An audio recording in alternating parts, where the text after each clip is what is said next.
Grandma, I'm hungry. What's for lunch? It was just before noon when my daughter, Emily, returned home with her son, Noah, for the birth of her second child. Noah, waving his hands excitedly, looked so adorable, and I answered with a warm smile. We're having Emily's favorite, omelet rice, for lunch. Do you like it too, Noah? Yeah, I love omelet rice. Noah spun around, with his arms raised in a cheer. Just then, a loud crash came from the direction of the cupboard. Emily. When I rushed towards the sound, I found Emily leaning tiredly against a table, seemingly exhausted. Are you okay? As I stepped closer to support Emily, I saw something incredible happen in front of me. A small shadow moved quickly towards Emily and kicked her in the stomach with great force. What?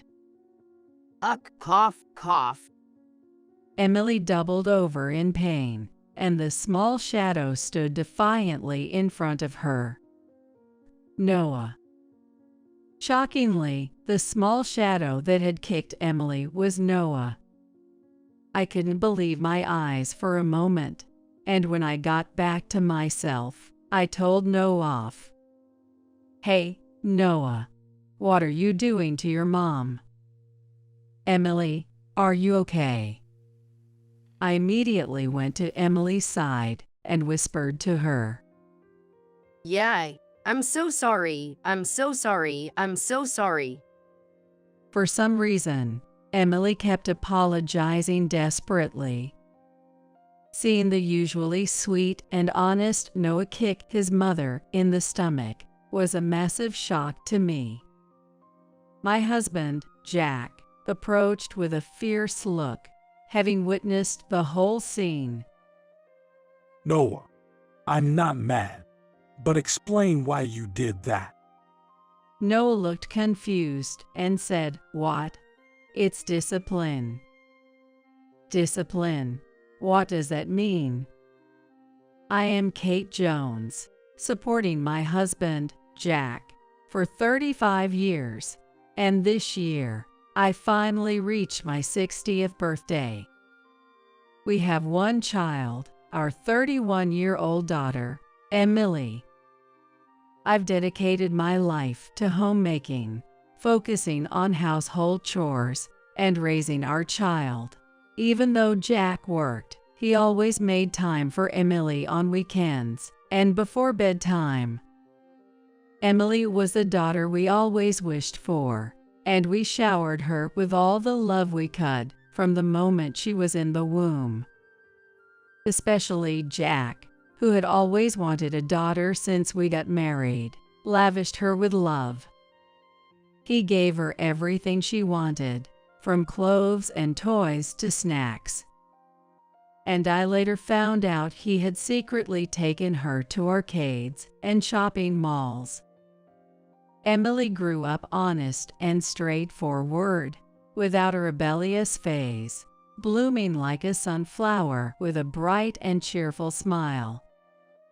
She married at 28 and lived with her husband, Sam, helping to manage the family-owned restaurant in Sam's hometown. I had only met Sam's parents during the engagement and wedding, so our interactions were minimal. Sam struck me as serious but stubborn, yet the easygoing Emily seemed to soften his edges. We considered Emily our little girl, so we hoped to welcome Sam into our family rather than send her away. However, Emily spent days convincing us, pleading daily about Sam, until we finally agreed to let her marry and move out. After the wedding, Emily called us daily for a while. Dad, today I made a delicious beef and potato stew. I knew it, Emily. Emily's beef and potato stew is fantastic. The texture is just irresistible. Sam, he's a lucky man to be able to eat Emily's delicious homemade meals every day.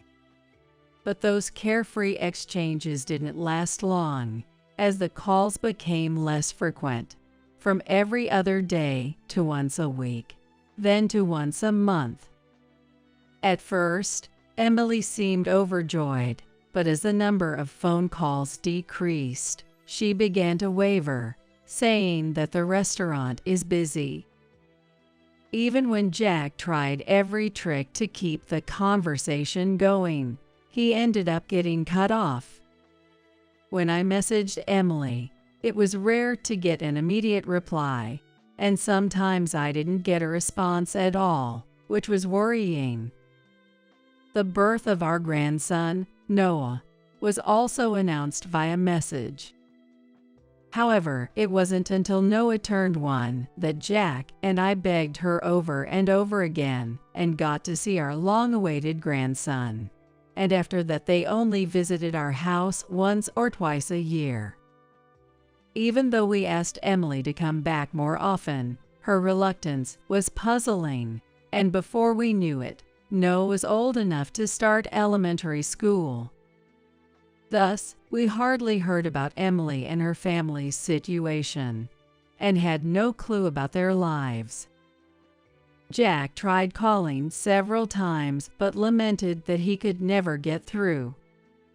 One evening, just as we finished dinner, the phone rang. "Hello." Hi, Mom. Is now a good time? "Yes, it's fine." It was Emily's first call in 6 months. Seeing my surprise, Jack glanced over, so I switched to speakerphone so he could hear too. I'm about to give birth soon and was wondering if I could come home. Would that be a bother? "What? Emily, when did you get pregnant?" Jack stood up abruptly, shocked by my question. Really, Emily? Oh, didn't I mention? The due date is the 23rd. We hadn't heard it. Really? Sorry. But yeah, I got pregnant. I've already chosen a hospital for a maternity visit back home and have gone for a few checkups. Sorry, it ended up being after the fact. Although it should have been happy news, Emily's voice sounded gloomy and hesitant. So, is it okay? I know Dad and you are busy, and I'm sorry to bother you. Emily seemed more concerned about imposing on us by coming back than her impending childbirth. A bother. You're always welcome here. Before I could respond, Jack eagerly assured her. "That's right. We're always waiting for you and Noah to visit." Thank you. Then I'll be in your care? Emily spoke softly and then hung up. Emily. The call ended so abruptly that Jack kept calling her name into the phone, but all we got was the dial tone. Is Emily okay? Jack gripped the phone tightly, whispering as if talking to Emily. Emily sounded off, didn't she? Yeah, I've never heard her sound so down. Our joy at hearing our daughter's voice was overshadowed by concern for her unusually downcast demeanor. The following week, Emily came home with Noah. We went to the station early in the morning, eagerly awaiting their arrival. Emily appeared from the ticket gate, pulling Noah's hand. Emily, Noah. Jack rushed towards them and waved his hands enthusiastically. Mommy, who's that man? Noah noticed Jack, but he didn't remember because he hadn't seen Jack for over 3 years. He's my dad and your grandpa. Emily waved at us with an apologetic look on her face. As they came through the gate, Jack greeted them with a forced smile, hiding his disappointment at not being recognized by Noah. Emily, Noah, have you been well? Dad, Emily seemed to grasp the situation from Jack's expression, tensing up as she whispered something to Noah. After hearing Emily's words, Noah said with a sharp look of mission, Grandpa and Grandma, I'll be in your care for a while. Of course, you're our family, so feel free to lean on us all you want. It was clear Emily had instructed Noah to say this, so Jack answered in a reassuring tone. It saddened me to think that Emily had become so considerate of us, her parents, without us knowing. Noah, like Emily when she was little, seems to have a spoiled personality, begging Emily to praise him. Emily gently stroked Noah's head while she rubbed her stomach and sighed. Anyway, you must be exhausted. It's a long journey. no, I'm okay. Yet, Emily's complexion was pale, and she looked even thinner than the last time we saw her. Emily, have you lost weight? Are you eating properly? Yes, Emily averted her eyes and began to rub her arms as if to protect herself. With Emily avoiding eye contact and looking downcast, I grew suspicious. Noticing our daughter's odd behavior, Jack suddenly became serious and said, You've come back home after so long. Now's the time to really lean on us. yeah, thank you, Dad. But Emily's response was hesitant, causing Jack and me to exchange puzzled glances. When we got home and I was about to make some herbal tea to take a break, Emily came into the kitchen and said, I'll help you. Emily, you should rest. I can help you. I am okay. Emily forcefully grabbed a kitchen towel and began wiping the dining table, sweat forming on her forehead. You were a very spoiled girl. What happened all of a sudden? She had never once talked back to me, but now she seemed like a different person, turning her back to me. It's nothing. I've just come to understand the challenges of being a mom. While meticulously wiping the table, Emily spoke calmly, but she looked so frail I had to force her to lie down in bed. Mom, I am okay. Emily was lying down and saying in a weak voice, and I was worried about her. We're taking care of Noah, so sleep for a while. I am sorry. Emily used to be so bright, like a sunflower, but now she was trembling and seemed so small and scared. It's not I'm sorry, it's thank you, right? Yay, thank you, Mom. I continued to gently and slowly rub Emily's shoulder. She must have been so tired that she fell asleep in less than 5 minutes. Meanwhile, Noah, overflowing with energy, played with toy trains with Jack. I smiled and spoke to the two who were playing. Put it away when you're done playing. Okay. Noah responded energetically, raising his hand. It's very good of you to answer well, Noah. Noah is such an honest and good boy as Emily. I smiled, left Noah in Jack's care, and decided to go grocery shopping to prepare lunch. Today, I plan to make Emily's favorite omelet rice, trying to shake off the nagging anxiety. When I returned from shopping and it was time for lunch, Emily had just woken up. Did I sleep a lot? Yeah, you slept soundly. What should I do? For some reason, Her face turned even paler, showing a frightened expression. Is something wrong? No, I need to start making lunch soon.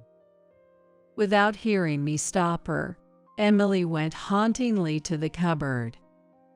Her behavior was more suspicious than I had ever seen, filling me with an increasing sense of dread. Just then, Jack and Noah, tired of playing and hungry, came. Grandma, I'm hungry. What's for lunch? Noah's flailing hands were endearing, and I answered with a smile. We're having Emily's favorite, omelet rice for lunch. Do you like it too, Noah? Yeah, I love omelet rice. Noah spun around with his arms raised in a cheer. At that moment, a loud crash came from the cupboard. Emily. Rushing over, it seemed Emily hadn't fully recovered, as she was slumped over, leaning on the table. Are you okay? As I stepped closer to support Emily, I saw something incredible happen in front of me. A small shadow moved incredibly fast towards Emily and kicked her in the stomach with great force. What? Cough, cough. Emily crumpled to the ground, with a small shadow standing defiantly in front of her. Noah. Shockingly, the small shadow that had kicked Emily was Noah. I couldn't believe my eyes for a moment, and when I got back to myself, I told Noah off. Hey, Noah, what are you doing to your mom? Emily, are you okay? I immediately went to Emily's side and whispered to her. Yeah, I'm so sorry. I'm so sorry. I'm so sorry. For some reason, Emily kept apologizing desperately. Seeing the usually sweet and honest Noah kick his mother in the stomach was a massive shock to me. Jack, having witnessed the whole scene, approached with a fierce look. Noah, I'm not mad, but explain why you did that. Jack was trying to remain as calm as possible, but it was clear he was struggling to contain his anger, his fists clenched. However, Noah looked bewildered. What? It's discipline? Discipline. I didn't understand what he meant, but my first thought was, first, we need to help Emily. Emily. Supporting Emily, whose gaze was unfocused, I looked into her eyes. Emily, what's wrong? You're acting strange. At my words, Emily flinched and then collapsed to the floor. Emily, are you okay? Emily continued to breathe heavily while clutching her stomach. Emily. Gently touching Emily's back, my warmth seemed to reassure her, and her breathing slowly became more stable. Then the warmth of my hand seemed to make Emily's breathing calm little by little. I gently stroked Emily's back and watched Jack and his grandson. Noah was a good and obedient child, and I felt there must be some reason behind his actions. What's going on, Noah? With his face turning red and looking nothing like the person who had just been playing with Noah, Jack's angry expression made Noah look like he was about to cry. But Daddy said. At Noah's softly spoken words, Jack's eyebrows twitched. In front of Jack, who looked like a demon, Noah finally sobbed and continued his words. Daddy said, this is how to discipline Mommy. What do you mean? When daddy's not around and mommy makes a mistake, he told me to discipline her. Noah managed to say between hiccups. If I don't, mommy gets in more trouble. That's unbelievable. Then Emily, coughing, managed to squeeze out her words. It's not Noah's fault. If we don't do this, Noah gets hit by Sam. With those words, the awful truth I had suspected became clear. You've endured so much. Imagining Emily enduring Sam's treatment alone, without anyone to turn to, brought tears to my eyes. I've been watched by Sam all this time. I couldn't say anything until now. Emily also started crying heavily. Emily, as well as Noah, and the baby will not be happy with Sam. Your mom's right. We can't forgive what he's done to our precious daughter. Emily's tears didn't stop, and Jack's words seemed to finally allow her to voice her true feelings. Dad, Mom, I want to cut ties with Sam. That's brave of you to say. Actually, I've been carrying a divorce petition that I signed, thinking of divorcing someday. When Emily revealed she had brought it even now, Jack immediately said, Let's call Sam over right now. But will he come? Sam always prioritized the restaurant and never listened to Emily, so she looked doubtful. Jack called Sam with a firm tone. Sam, come to our house right now. I couldn't hear Sam's voice on the phone, but Jack's voice made Sam look reluctant. Do you understand what will happen if you don't? Jack's forehead veins stood out, and his face turned red from the unfamiliar effort. We'll talk more when you get here. After ending the call, Jack looked frustrated. Are you okay? Yeah. I just need some water and a little rest. I passed the water to him, and he drank it all in one gulp, holding his head. After drinking the water, Jack felt exhausted and staggered down on the sofa. Noah sat quietly next to Emily, who still couldn't stand up. I clenched my teeth, bracing for what might happen next. Hours later, Sam arrived, his hair messy and dressed carelessly, with a sulky attitude. Seriously, I have work, and you call me over suddenly. Jack, slightly recovered, spoke up at Sam's attitude, which suggested he might attack Emily if we weren't watching. How could you do this to our precious daughter? Sam, sensing something, responded noncommittally and glared at Noah. Noah stood protectively in front of Emily, spreading his small body as wide as he could. I disciplined mommy in place of daddy, so don't be mad at her anymore. As Sam slowly moved towards Emily and Noah, Jack stood in front of them. If you take one more step, I won't hold back. Jack's voice, deep and resonant from his core, made Sam shake his head in frustration. All of you painting me as the villain, disciplining a poor wife, what's wrong with that? Sam, showing no remorse, glared at Jack with muddy eyes. That's why I hated spoiled princesses. Do you have any idea how much I've hurt my hands educating this worthless wife?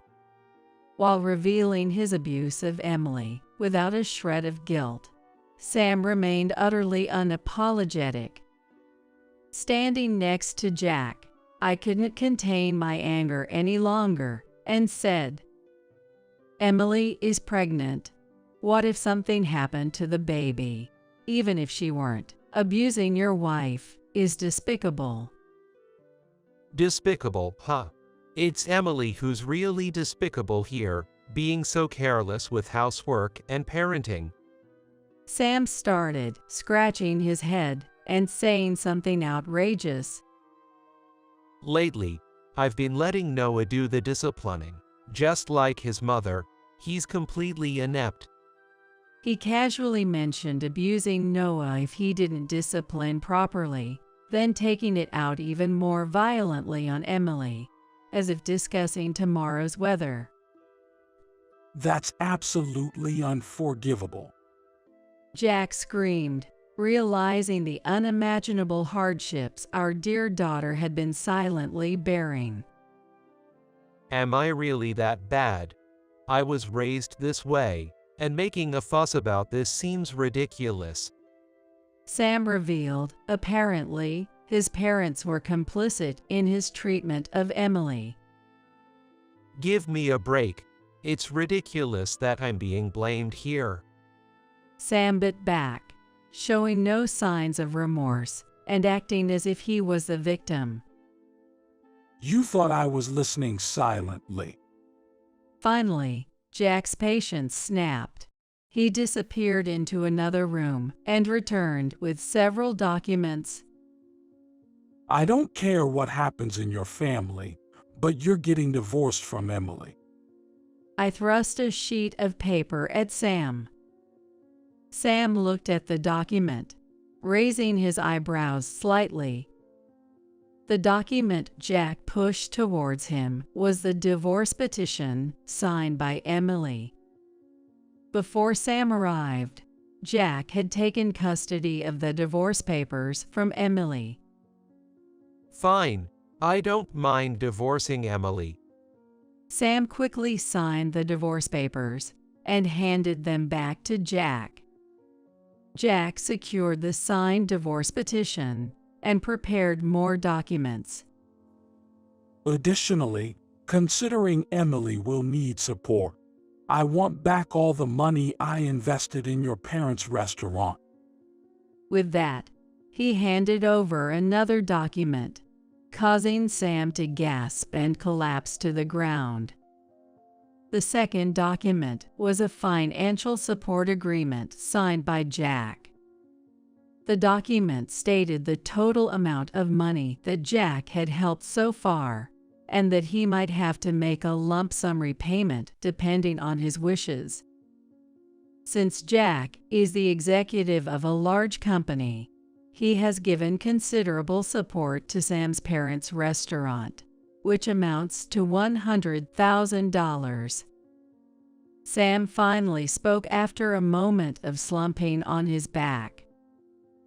I can't give up Noah as the heir, and there's no way I can repay that money.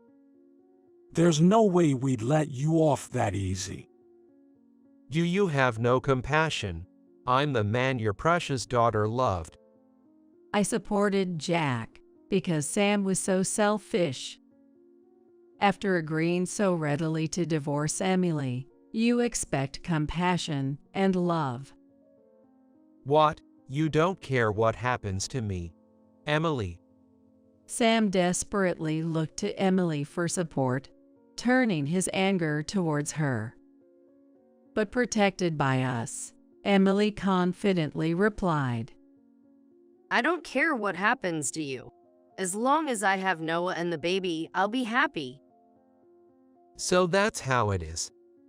Realizing there was nothing he could do, Sam seemed to lose all spirit, now that the divorce was finalized.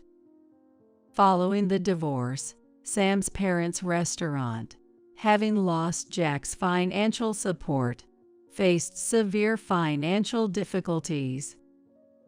To save the failing business, Sam accumulated debt, but the business ultimately failed spectacularly. Rumors of Sam's abuse towards Emily and Noah spread, and he was eventually ousted from his home. Sam, now labeled as an abusive man, moved far from his hometown and worked tirelessly in a remote factory to repay his debts. Then Emily and Noah, no longer with Sam, lived with us. On a bright, clear autumn day, the cheerful cries of a newborn filled the hospital room. How is it, Emily? As usual, Jack charged towards Emily, causing me to hastily calm him down. "Dear, you'll startle the newborn baby with that enthusiasm." Oh, my apologies. As if slamming on the brakes, Jack came to a sudden stop in front of Emily and flashed a smile as soft as melted ice cream. You look just like Emily, a beautiful girl. Hee, thank you. Emily smiled softly, as if the evil had fallen. That smile was indeed the full bloom of sunflowers we knew Emily could bring to life. Mommy, Mommy. Noah, who had been fidgety yet patiently waiting, approached Emily with joy. Noah, you're going to be a big brother starting today. Say hello, will you? The baby stopped crying and stared intently at Noah's big, round eyes. I'm your big brother. As if responding, the baby tightly grasped Noah's cautiously extended hand and seemed to smile. Oh, how adorable! Noah, gripping the baby's hand in return, immediately put on a determined, big brotherly expression. Have you decided on a name for her? Jack asked Emily with a doting smile. Yes. I want her to have a life filled with brightness and joy, so I thought we'd name her Claire. Emily's words resonated deeply within me. Claire, thank you for being born safely. My spontaneous words made both Jack and Emily nod quietly with moist eyes. Emily and her family were discharged from the hospital safely, and our home became livelier in an instant. Fortunately, Emily has no physical scars left, and the newborn Claire is just as shiny and bright as her name. So, I hear you're drowning in debt because of some futile fertility treatments. My ex-husband sneered at me as he approached me with a sarcastic smile. This was in a renowned hot spring town. We reunited in the most unexpected place. It's pathetic how hard you're trying despite it all being in vain. My ex-husband looked down on me. After our divorce, he remarried and was blessed with children. He was living a contented family life. He considered himself the winner while belittling me. Whose story are you even talking about? I touched my slightly swollen belly. I wonder who really needs fertility treatments. He was about to learn a shocking truth. No matter how much he ranted or clung to me, it was too little, too late. This marked the beginning of my ex-husband's downfall. The false happiness he had acquired through his misunderstandings was crumbling loudly. Those who find happiness, and those who let it slip away. Our reunion clearly marked the diverging paths our lives would take from here on. My name is Mary. I work at a travel agency counter. I propose various plans to customers who visit the store, arranging trips that ensure their satisfaction. I found great fulfillment in this job.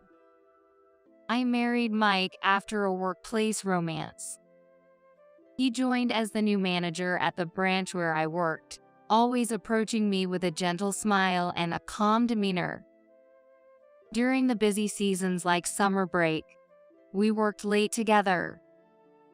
During breaks at work, we would engage in enjoyable conversations and encourage each other through tough times, gradually spending more and more time together.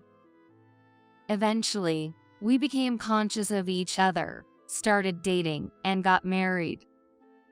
After our marriage, I transferred to another branch. The travel agency job involves a lot of overtime and is challenging. You've worked hard without a single complaint. Now that we're married, you can take it easy and be a housewife. His caring words filled me with a deep sense of happiness, appreciating the kindness my husband showed me. However, I was passionate about my work and had dreams I wanted to achieve. For those dreams, I had lived a frugal life and saved money. So, I decided to continue working even after marriage. John respected my decision, and we both worked hard at different branches. We understood each other's jobs and enjoyed our small happiness by comforting each other over drinks every night. 2 years had passed since we got married. We haven't been able to have a baby yet. I started feeling anxious as we hadn't conceived after 2 years. I lost my parents when I was a student. Being an only child, I often felt lonely. That's why I longed for a large family. Therefore, after getting married, while not necessarily desiring a very large family, I did hope to have at least 2 children. Don't worry, it'll happen eventually. My husband was receptive to my feeling. He also agreed on having children. I wonder if I'm infertile. Maybe I should see a doctor. I looked down, feeling disheartened. Don't be so negative. It'll be all right. But if you're worried, it won't hurt to get checked out. Saying that, my husband gently stroked my head. He always understood me. I felt so moved that I was nearly brought to tears. After that, I went to the OB/GYN and underwent several tests. The multitude of tests revealed no particular abnormalities in my body. It's good there's nothing wrong. My husband said that happily upon seeing the test results. See, I told you there's no need to rush. The baby will come to us eventually. I wonder how many times I've been saved by my husband's gentle smile. It always made me feel so much lighter. Next up is a test for men. It's a short procedure. So could you possibly go during a break from work? It's likely that my husband also had no issues. But just to be cautious, I wanted him to get tested. Of course, I believed my husband would gladly accept. I was certain of it. What? Why do I have to get tested? It's usually a woman's issue when it comes to infertility, and it would be a waste of time for me to do it. His response was unexpected. It might be unnecessary, but just to be sure, if there is an issue on the man's side, there are treatments available. Could you please do it? His expression turned somewhat cloudy. I understood his reluctance to get tested. If a problem was found, it might hurt his pride as a man. It was a delicate issue. I knew it wouldn't be good to force the issue. It doesn't have to be right away, whenever you have time. However, he remained silent. The day ended without me getting an answer from him. One day, we visited my husband's family home. It was my Mill's birthday, and we brought a bouquet and a gift. I heard that my Phil had an affair when my husband was young and disappeared afterward. Afterward, my Mill, on her own, raised my husband and did a commendable job. I heard she went through a lot of struggles. She turned 65 this year and had retired from her job. She worked tirelessly all these years and never neglected her parenting duties. I had great respect for my Mill as a woman. She could now spend her time happily and at ease. That's what I thought. I was certain the bouquet and gift would bring joy. With that confidence, I opened a door to my Mill's house. Well, welcome. My Mill greeted us with a bright smile. Oh, what beautiful flowers, and this, a set of bath salts. You remembered how much I love baths. I'm so happy. As expected, my Mill was very pleased. It was supposed to be a pleasant time spent together. However, she then said, I'm happy with the gifts and flowers, but I'm starting to wish to be able to see the face of a grandchild. Her words changed the atmosphere instantly. I was at a loss for words and glanced at my husband. But he remained silent. Mary, I understand work is busy, but there are things more important than work. You have to face your health properly and focus on child making. There's always fertility treatment available now. I had already faced my health issues. I had also undergone the tests. There were no problems found. I just want to hold a cute baby in these arms soon. Mary, I'm counting on you.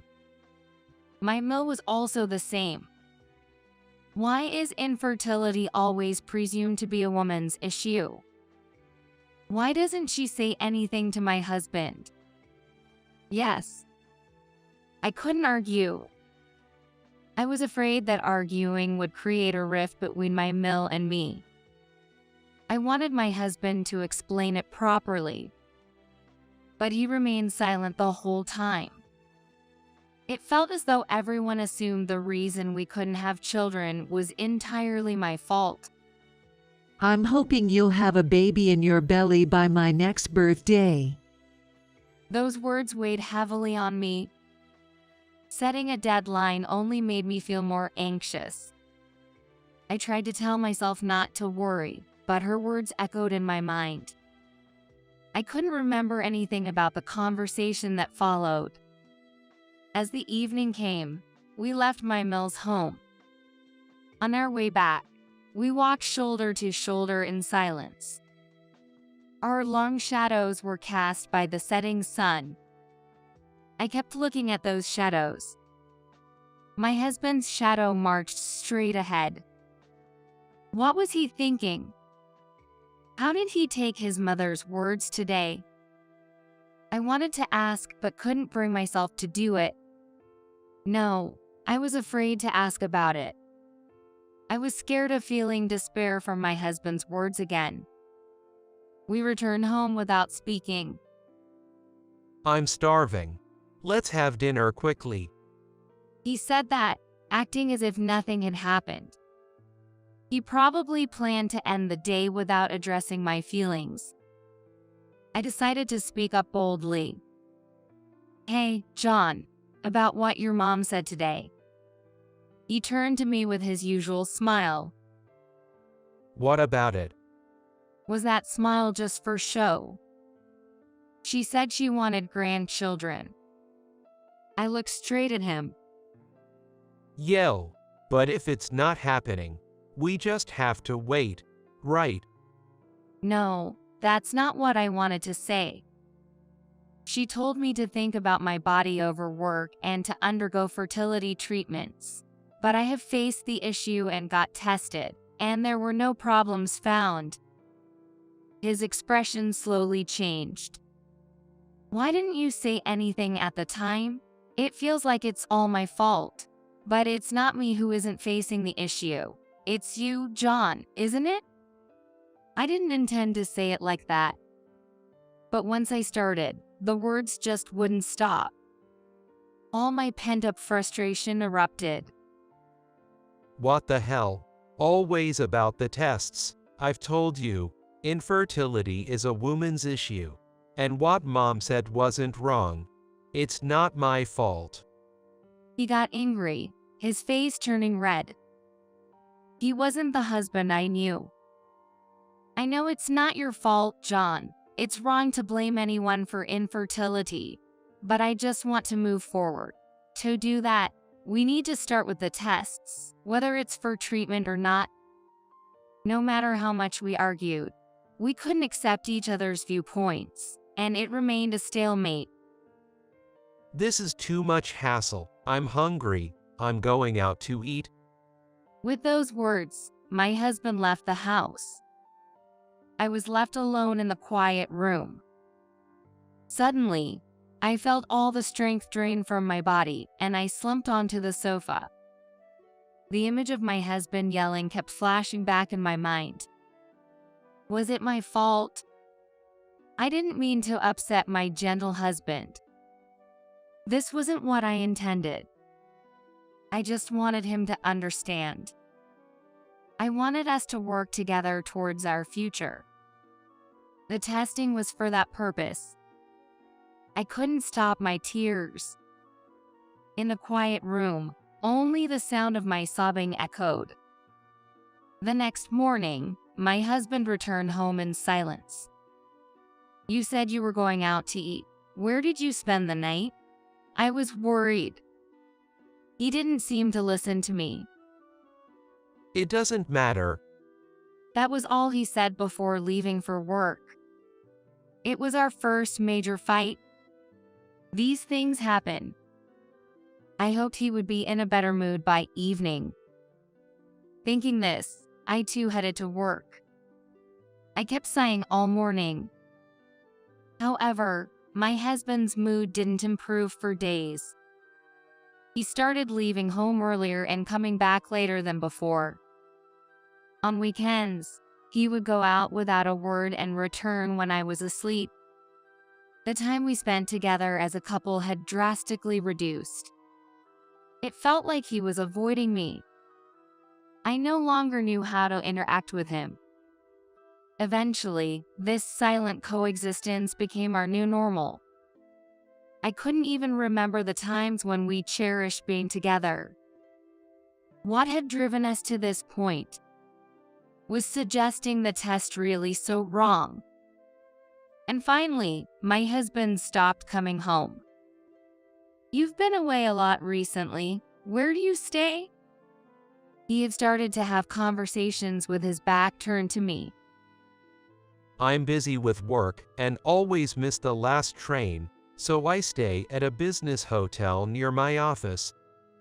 Likewise, he kept his back to me. I see. Then he headed to the bedroom. At some point, my bed had become the couch. It's just a ridiculous excuse to say that work ran late and you missed the last train. It wasn't our busy season. He was hiding something. My suspicion turned into reality weeks later. My husband comes home every few days, dumping a huge pile of laundry on me. Then he packs his freshly washed underwear and clothes in his bag and hurries out. You could do your own laundry. It's not that much trouble. I muttered as I loaded his laundry into the washing machine. At that moment, something dropped with a clink. I looked at the floor but found nothing. However, I was sure I had heard something. I searched again, more carefully this time. What could have fallen? Stepping back, something sparkled at my feet. Here it is. What is this? I picked up the shining object and held it in my hand. Oh. I was at a loss for words. What sparkled in the palm of my hand was a small earring. My mind went blank for a moment, but I wasn't as shocked as I thought I would be. By the time he stopped coming home, it was clear to anyone. My husband was having an affair. Somewhere in my heart, I harbored those suspicions. But I was afraid to confront the truth and tried to dismiss it. I didn't want to hurt myself. However, I was now confronted with reality. I wouldn't run away anymore. I decided to have an honest conversation with my husband. With evidence of his infidelity in hand, it was time to end our marriage. The next day, I headed to a detective agency. A few days later, my husband's affair was confirmed. The other woman was a new employee at the branch where my husband worked. She joined the company around the time when cracks began to appear in our marriage, a young and attractive staff member. My husband, with his characteristic gentle tone and charming smile, captivated her. He got closer to her by acting as her mentor and eventually started a relationship. It was new to me, but apparently, my husband had made advances toward various female employees before. As a supervisor, he used sweet words to get close to them and deepen their relationships. It was his cunning method. I was just one of the women caught in his trap. The reason he chose me as a marriage partner must have been because I was particularly convenient for him. I felt a surge of resentment. It was time to end this life. I was determined. That night, as usual, my husband came home with a load of laundry. You don't have to come home just to do laundry. Why not have it done at her place? I spoke to his back. He stopped and turned around. What are you talking about? I told you, it's work. He looked at me with a cold gaze. Then is this part of your job too? What exactly are you teaching this female employee after work? I presented him with several photos. They showed the two of them leaving the workplace and entering the apartment where she lived alone. What is this? He seemed unable to hide his shock. Don't play dumb. I've investigated everything. And this earring, wasn't she looking for it? It was caught in your shirt.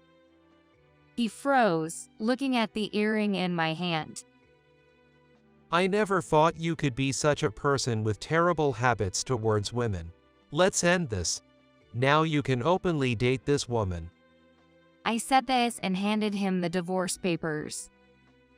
A silent atmosphere filled the room. My husband stared at the divorce papers with a look of surprise on his face. Suddenly, he burst into laughter. What's this? Sour grapes. Are you bitter just because you can't have kids? If you've got time to take pictures like this, why not diligently pursue treatment to get pregnant? What an appalling thing to say.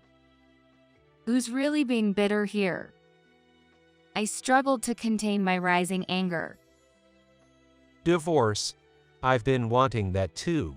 The other woman is pregnant. I've been eager to cut ties with you and move on. I only care about my new family now. What a reckless man, to get the other woman pregnant. I was speechless. That was how our divorce was concluded. A swift and unceremonious end. John took only the bare essentials with him when he left. I decided to move out of the apartment we shared. After canceling the lease, I began packing up. Everything he left behind went straight into trash bags. I had no regrets whatsoever. Just then, the doorbell rang. Who could it be at a time like this? I slowly opened the door. Outside the door stood a man. His hair was unkempt, and he was wearing dirty clothes. He was a stranger I had never seen before. He then greeted me sincerely and began to speak. I was astounded by the man's words. Then, 3 years passed. I continued to live frugally after the divorce, and finally, my savings reached the target amount. I had made my dream come true. Then, I resigned from the travel agency. One day, I was walking through a hot spring town. This is one of the most famous hot spring towns in the USA. The outdoor bath store was popular, and people happily strolled through the town, visiting various hot spring facilities.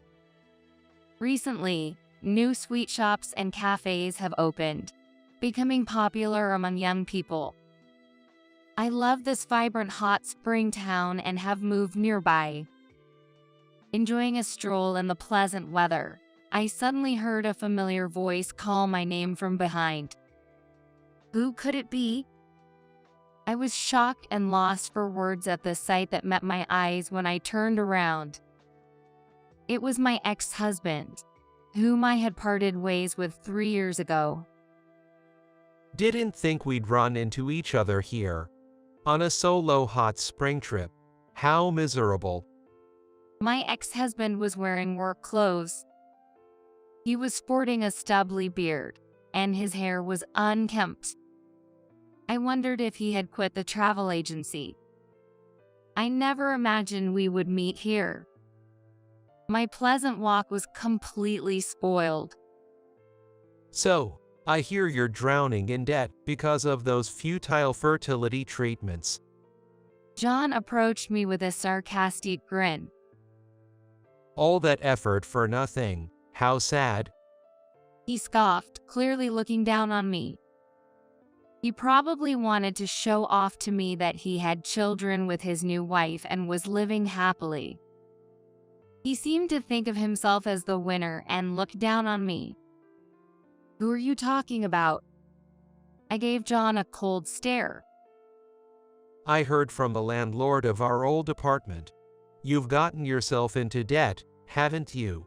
After I left, some guy you borrowed money from came to collect money. You went into debt for expensive fertility treatments and ended up with nothing but a huge debt, right? The man he referred to was the one who visited while I was cleaning the apartment after our divorce. Debt? You're mistaken. Well, sometimes it's better to live in blissful ignorance. I then shared the truth to my ex-husband, whose expression clouded over slightly. It was a shocking truth for him. 3 years ago, after my divorce from my ex-husband, a man indeed visited as I was clearing out the room for moving. The man was not there for debt collection. He was actually my ex-husband's father. It was the father whom I had been told disappeared with an affair partner. He had come looking for my ex-husband. The father seemed to have learned from someone about the apartment where my ex-husband was living his married life. However, by then we had divorced and the apartment lease had been canceled. The name tags and mailbox labels had been removed, so his father didn't know which unit was John's. He had mentioned John's last name to the landlord, saying he wanted to meet because he had lent him money. The landlord, fearing the man was a debt collector, immediately contacted me. Upon receiving the message about the visitor from the landlord, I simply said, "Let him in. I'll meet him." The landlord loved to gossip, and I was afraid of any strange rumors spreading. It turned out the landlord, believing the father to be a debt collector, likely shared this amusing tale with John upon a chance encounter. John took it seriously. The reason my ex-husband's father visited the room was to request a loan. He had been abandoned by his affair partner and was struggling financially. Thus, he managed to find out my ex-husband's whereabouts and came to borrow money. Unaware of the divorce, the father approached me with his utmost sincerity. However, to me, a divorced woman, this was entirely irrelevant. This man was no relative or concern of mine. I directed him to rely on my ex-husband instead, giving him John's contact information. With that, he left. Hearing this, my ex-husband became furious, his face turning bright red with anger. You gave him my contact. Since then, I've been hassled with support inquiries. In the hot spring town filled with cheerful laughter, my ex-husband's angry voice stood out. Why should I have to support him? He left me and my mother. It's too much for him to show up now expecting help. It's understandable that my ex-husband would be angry. It was entirely his father's selfishness. However, I had no sympathy for that situation.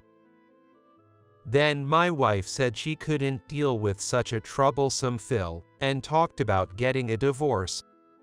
That sounded unfortunate. But for the sake of our unborn child, I convinced her to give our marriage another chance, and by helping with her family's cleaning business, we managed to settle things. I looked at the logo on my ex-husband's work clothes. It seemed that his wife's family was in the cleaning business, judging by the company name written there. John had given up his position as a travel agency branch manager to work daily at Hot Spring Inns as a cleaner. His income from the cleaning job was entirely managed by his wife, leaving him with no disposable money. His wife, aware of his wandering eye, likely wanted him under her parents' watchful eyes by making him quit the travel agency job. I was impressed by his young yet capable wife. You have a strong wife, but it's rare for a wife to restrict her husband so much. Is there another reason? John suddenly went quiet, turning pale. What? Are you hiding something else? I had nothing to hide. However, there was just one thing that intrigued me. I wonder if the child really is yours. I said that while gently touching my slightly swollen belly. My ex-husband froze as he looked at my belly. It was as if time had stopped just for him. In fact, I was pregnant. As the tests confirmed, there was nothing wrong with me. After the divorce, I led a life far beyond what my ex-husband could have imagined. That life was sheer happiness. As I said this, I attempted to enter the luxury inn in front of me. Then my ex-husband called out, "Wait, please listen to me." But I felt no obligation to hear him out any further. We didn't ask for your cleaning services, so don't come inside. He looked at me, bewildered. What do you mean we? Who are you to this inn? I didn't need to continue the conversation, but I decided to leave him with one final remark. I own this inn. His face turned pale once again. My parents adored this hot spring town.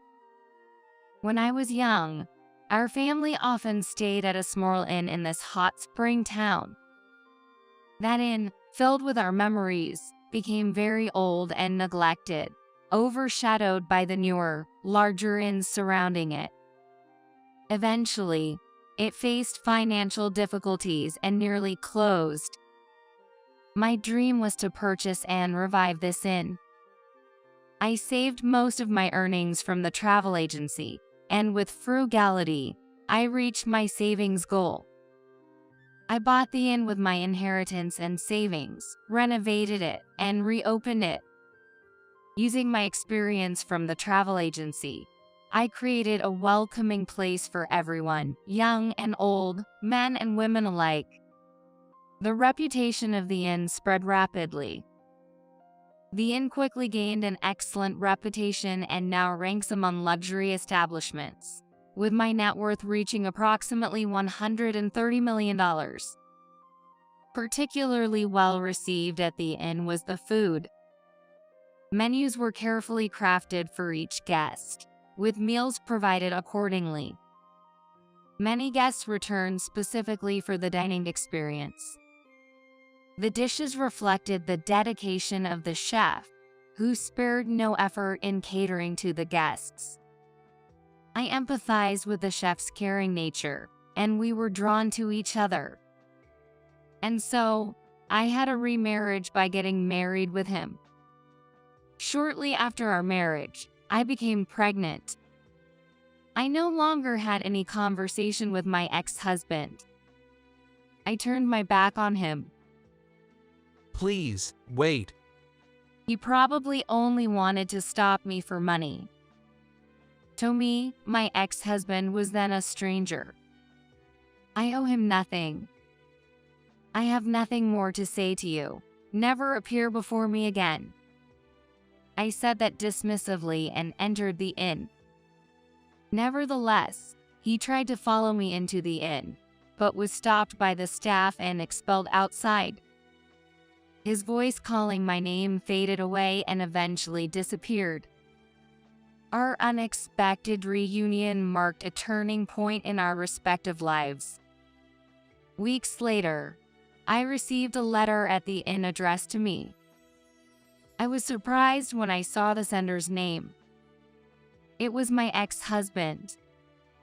I thought everything had ended between us. Curious and slightly anxious, I opened the envelope. The sheet of stationery was filled with dense writing, bearing distinctive quirks, and mistakably written by my ex-husband. The letter contained astonishing information. The content was as follows. During our reunion, John began to wonder if the cause of infertility lay with himself, and he asked his wife if he truly was the father of their child. Although she initially insisted it was his, he had long felt a dissonance due to the child's lack of resemblance to him. Therefore, after repeatedly questioning his wife, she finally confessed. The child he thought was his own was actually from her previous relationship with another man during her student days. After graduating from college and joining a travel agency, the wife quickly caught my ex-husband's eye, and they started having an affair. But for her, it was just a fling. Her real commitment was to a boyfriend from her student days. She got pregnant with this boyfriend's child and considered marriage, but he disappeared upon learning of her pregnancy. Being a recent graduate and unexpectedly finding out about the impending parenthood, she likely felt anxious and overwhelmed by the responsibility at such a young age. Facing the prospect of becoming an unwed mother, she lied that the child was my ex-husband's, marrying him for financial stability. However, after learning that my ex-husband's father had abandoned his family for an affair, she saw parallels with her own past of being abandoned by her own boyfriend. To rein in her promiscuous ex-husband, she resorted to threatening divorce, which succeeded in getting his attention. She forced him to work under her parents' supervision, controlling his salary, and leaving him without any spending money. Tired of this constrained life, my ex-husband spiraled into madness. Constant arguments with his wife became routine, leading him to choose divorce. However, his in-laws opposed it. Even so, my ex-husband, who chose divorce, swiftly left his wife's side as if fleeing. Consequently, he was left with very little money. Now he wanders from one budget hotel to another. Due to not owning a suit and having poor personal grooming, he struggles to find employment even though he endeavors to search for one. It seems he relies on daily temp jobs, earning just enough to cover his daily meals. He wishes he could go back to the old days again. That's what was written in the letter. I thought to myself, don't mock me by saying you want to get back together with me. While I felt pity for his plight, it was the path he chose. He was marred by infertility issues, infidelity, and disdain towards me at our reunion. He always acted selfishly, never considering my feelings. I am no longer the person I was back then. I have a bright future ahead with my new husband and our soon-to-arrive baby. I instructed my lawyer to issue a restraining order if he ever tried to contact me or appear before me again. And then, I tore up his letter. I'll give birth next month. I do feel both the joy of meeting my baby and the anxiety of my first childbirth. But with the encouragement of my kind husband, I'm getting through each day. He always cares about my health and helps with the chores on weekends. So with him by my side, I'm definitely okay. Today is my husband's day off. Walking through the spa down together, we feel the changing seasons, and afterwards, we soak our feet in a foot bath and take a deep breath. That's our favorite walking route. Oh, the baby just kicked, I exclaimed, and my husband quickly placed his hand on my belly. He then softly spoke to our unborn child. This happiness is not something to be taken for granted. That's why I think we should cherish it. And so, I took another deep breath of the air in this town, surrounded by the beautiful nature. I'm Marky, 35 years old. I was divorced, then remarried another person. While working full-time, I'm raising 2 children born after remarrying. Today is my older son Tyler's first day at elementary school. He was admitted through a competitive entrance exam to the elementary school affiliated with the university my husband and I both attended. My husband and I took the day off to enjoy our child's big day and headed for the school gate. We arrived early, and at the school gate, there was a line next to the school's name for a parent-child photo with lots of smiles on their faces. Shall we take one together once Dad arrives? We talked while waiting on the side for my husband, who was running a bit late. Then suddenly, a familiar voice I wished I could unhear reached my ears. Could it be Marky? A wave of indescribable unease swept through me. Someone called my name again. I only turned my eyes toward the voice and saw what I expected. It was my ex-husband. Beside him stood a boy in the same uniform as my son. No way, it's the same elementary school as my son. I thought they were the same age, but despite the shock, I knew I couldn't ruin the atmosphere of this special day. It's been a while. As I exchanged a greeting I had no desire to make, the owner of the voice stepped closer with a smile that didn't reach his eyes. Taylor probably felt anxious about my unusual behavior. He squeezed my hand tightly. The warmth of his tiny hand gradually eased the turmoil within me, making me feel calmer. Yet, with nothing particular to say, I wanted to leave this place as soon as possible. Still thinking it inappropriate to leave without saying anything, I muttered a soft "well then" and was about to move when…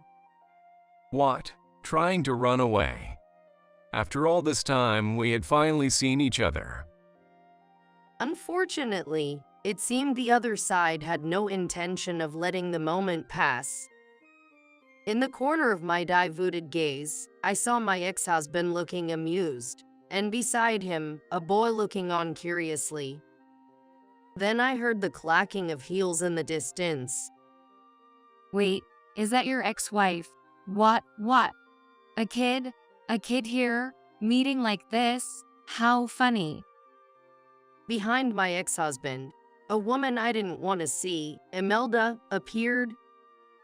Imelda, who had always tried to one-up me with her youthful arrogance, seemed as showy as ever, dressed inappropriately in a tight mini dress and bright red high heels for a prestigious school's first day. Honestly, I couldn't help but wonder how someone like her could have passed the entrance exam for this school. Despite my better judgment not to hold prejudices, remembering her past actions made it difficult not to. As I was lost in these thoughts, my ex-husband maliciously spoke up. Is he starting school? Seriously, you have a child. Is this your child, by any chance? Yes, he is. What? You remarried? That's right. So after I dumped you, you ended up with some washed-up, divorced guy with a kid. Remarried with kids, huh? You're an infertile woman. Stunned by the unbelievable insults, a piercing laughter echoed from the side. After a round of laughter, the two began spewing vulgar conversation. What's that? Daniel, that's harsh. Talking about her being full of life's stench, calling her defective. That's lawsuit-level stuff. Why would I get sued? I mean, anyone considering marrying her. That's what they'd get, right? I thought I caught a beauty with brains and looks, but I was wrong. She's just no fun. Too damn serious. Didn't know how to have fun, or wasn't popular, I guess. A prude who doesn't know how to play. Got bored of her in half a year. Even if that's true, that's awful to say, especially in front of the kid. So, that's on her for not satisfying me. Her life's a mess because of her own doing. That's terrible. If she could have had kids, it might have been different. Seriously, nothing worked, and she was just defective as a woman. Stop it, you're making me laugh too hard. Well, because she was like that, I got to meet you, and we had Eric, so thanks for that. No way. Thanking the ex? Unbelievable. Kidding. No thanks to her, and her being happy, impossible. This kid, probably her new husband's stepson, doesn't look like her. She's just a hopeless infertility woman, no matter what. Does infertility mean she has sexual frigidity? Is there even a connection? Seems like it. Yikes. I was married to a frigid, infertile woman. That's the worst. Daniel, that's terrible.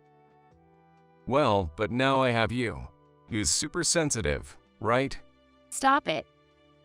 Like, seriously, it's just so funny that a woman who can have kids remarries a guy who already has kids. I feel so bad for that guy. I silently listen to them, and the two assholes endlessly have conversations that makes me want to cover my ears. On a sunny day, in front of the school gates, can adults really talk this trashy out loud in public? They don't seem to see the cold stares of others at all. And it's all just baseless gossip. This much talk is more than enough. I really want to leave these people now. As I was thinking this, sorry for the wait, my husband, Mike, approached me a little too quickly.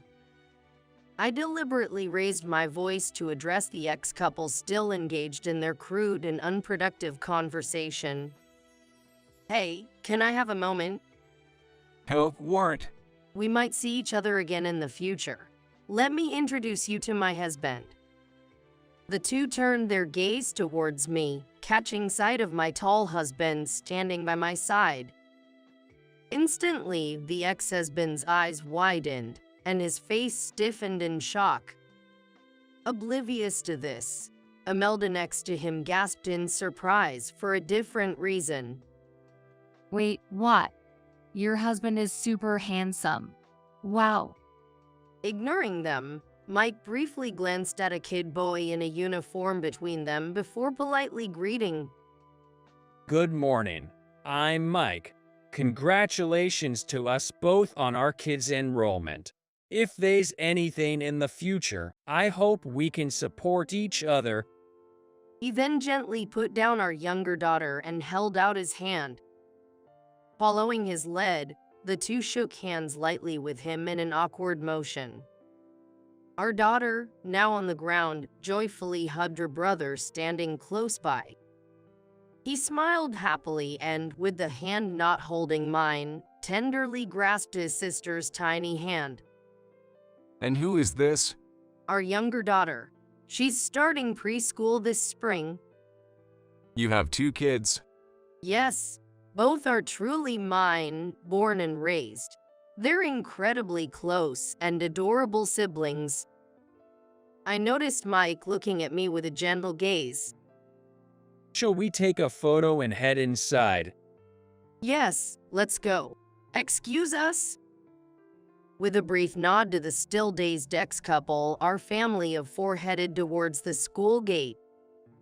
We greeted one of my friends nearby and got our family photo taken. Before entering the gate, I glanced back at the spot where we stood earlier. I saw Imelda making a scene and the ex-husband, still unable to move, frozen in place. A few hours later, the first day was over, and we left the school gate and headed slowly to the parking lot. Our kids, as always, were holding hands, chatting, and smiling as they walked. My daughter seemed fascinated by her brother's backpack, looking at it repeatedly. As I couldn't help but smile at the situation. What are you grinning about? It's not a grin. Just thinking they're cute, I said, trying to draw my husband's attention to our 2 kids. Should we grab some lunch before heading home? It's still a bit early for that, isn't it? As we talked like this, we reached our car. I was about to put the kids in the back seat and reach for the passenger door when I heard hurried footsteps approaching. As I was about to turn, I heard a voice saying, "Is your car a Porsche? Are you serious?" I knew it was my ex-husband's voice. He seemed to have been following us for a while, slightly out of breath. "Wait up," Imelda caught up, creating an awkward atmosphere. Actually, I was laughing inside my stomach. Just as I had expected, the guy in front of me wouldn't be satisfied with such mediocre information. My ex-wife, whom I thought was beneath me, is living happily in an unexpected situation. There's no way I can forgive that guy. So, deliberately provoking him with various elements, I did it. Of course, I had no intention of starting a conversation in front of the school gate on such a sunny day. Letting him overhear incomplete information meant he would follow up later. It was all too predictable, and I almost laughed out loud. "What? I have nothing more to say?" Huh? I have way too much to say. Responding dismissively as expected, he took the bait. "Too easy." I signaled my husband Mike with my eyes, and he opened the backseat door. After addressing Imelda's son and dismissing Imelda with a few words, Mike lifted the boy into the backseat with our kids. "Be nice, you're friends," he told the kids, handing them drinks and books and patting their heads. "It's all good," he said with a bright smile before quietly closing the door. Watching the whole scene, my ex-husband spat out his words with a severe face. Feeling smug, huh? Is this some kind of dig at us? "What do you mean?" 2 kids, happy family. You're trying to rub it in our faces, right? His emotional outburst only made me more composed. His feelings were always intense, quickly swinging from passionate to furious, and just as quickly to nothing. I remembered the days I was tossed around by his black and white emotions. "Why don't you calm down? What ditch?" Huh? We were just going about our day as usual, not trying to make a point or anything. I mean, we haven't even been in touch. I don't know what you have been up to. Of course, I had no idea we'd end up at the same school. How would I make a point of that? If anything, I'm pretty upset about it." The man in front of her fell silent. It seemed there was a bit of guilt for what he had done. So, I decided to cut to the chase. "So, what do you want to know?" You weren't infertile. What? You were going to a clinic known for treating infertility. That means you were infertile, right? Eek, Why do you keep bringing up infertility? Because it's true. Are you saying you've accepted the fact that we had kids? They look like you. Despite his earlier claims at the school gate that they didn't, what was this man talking about now? Of course they do. Everyone says especially our oldest son looks just like me. Indeed. See, obviously, they're truly mine and Mike's kids. What about the infertility treatment? I never went through infertility treatment. I just got tested to see if I was infertile. Seriously? Seriously. Why would you? What? You were the one always going on about not being able to. Let's skip the middle part. But after consulting and getting some counseling, the tests showed I'm not infertile and could get pregnant just fine. Why didn't you say anything? I didn't ask about that. Maybe because you were too busy hanging out every night? That is, her ex-husband said awkwardly. His gaze shifted briefly to where Mike was smiling, and with a forced shift of his awkward gaze, Mike gave a refreshing smile and said, "It's been a while since we last met." Why would Marky? Why did you and Marky get to know each other? Haha. You've been flistered since earlier, wondering why your former coworker is now your ex-wife's husband. The ex-husband couldn't hide his confusion again. Next to him, Imelda listened to their conversation with a bewildered expression. Would it have been bad if your former coworker was now your husband? That's not what I mean. You're still terrible at lying, huh? What? Well, it works out for me too. Actually, Mike and I have known each other way before I met you. Marky and we've been childhood friends. Childhood friends? But you guys are quite different in age, right? Well, I'm the same age as you. Our moms were childhood friends and both lived in the same hometown.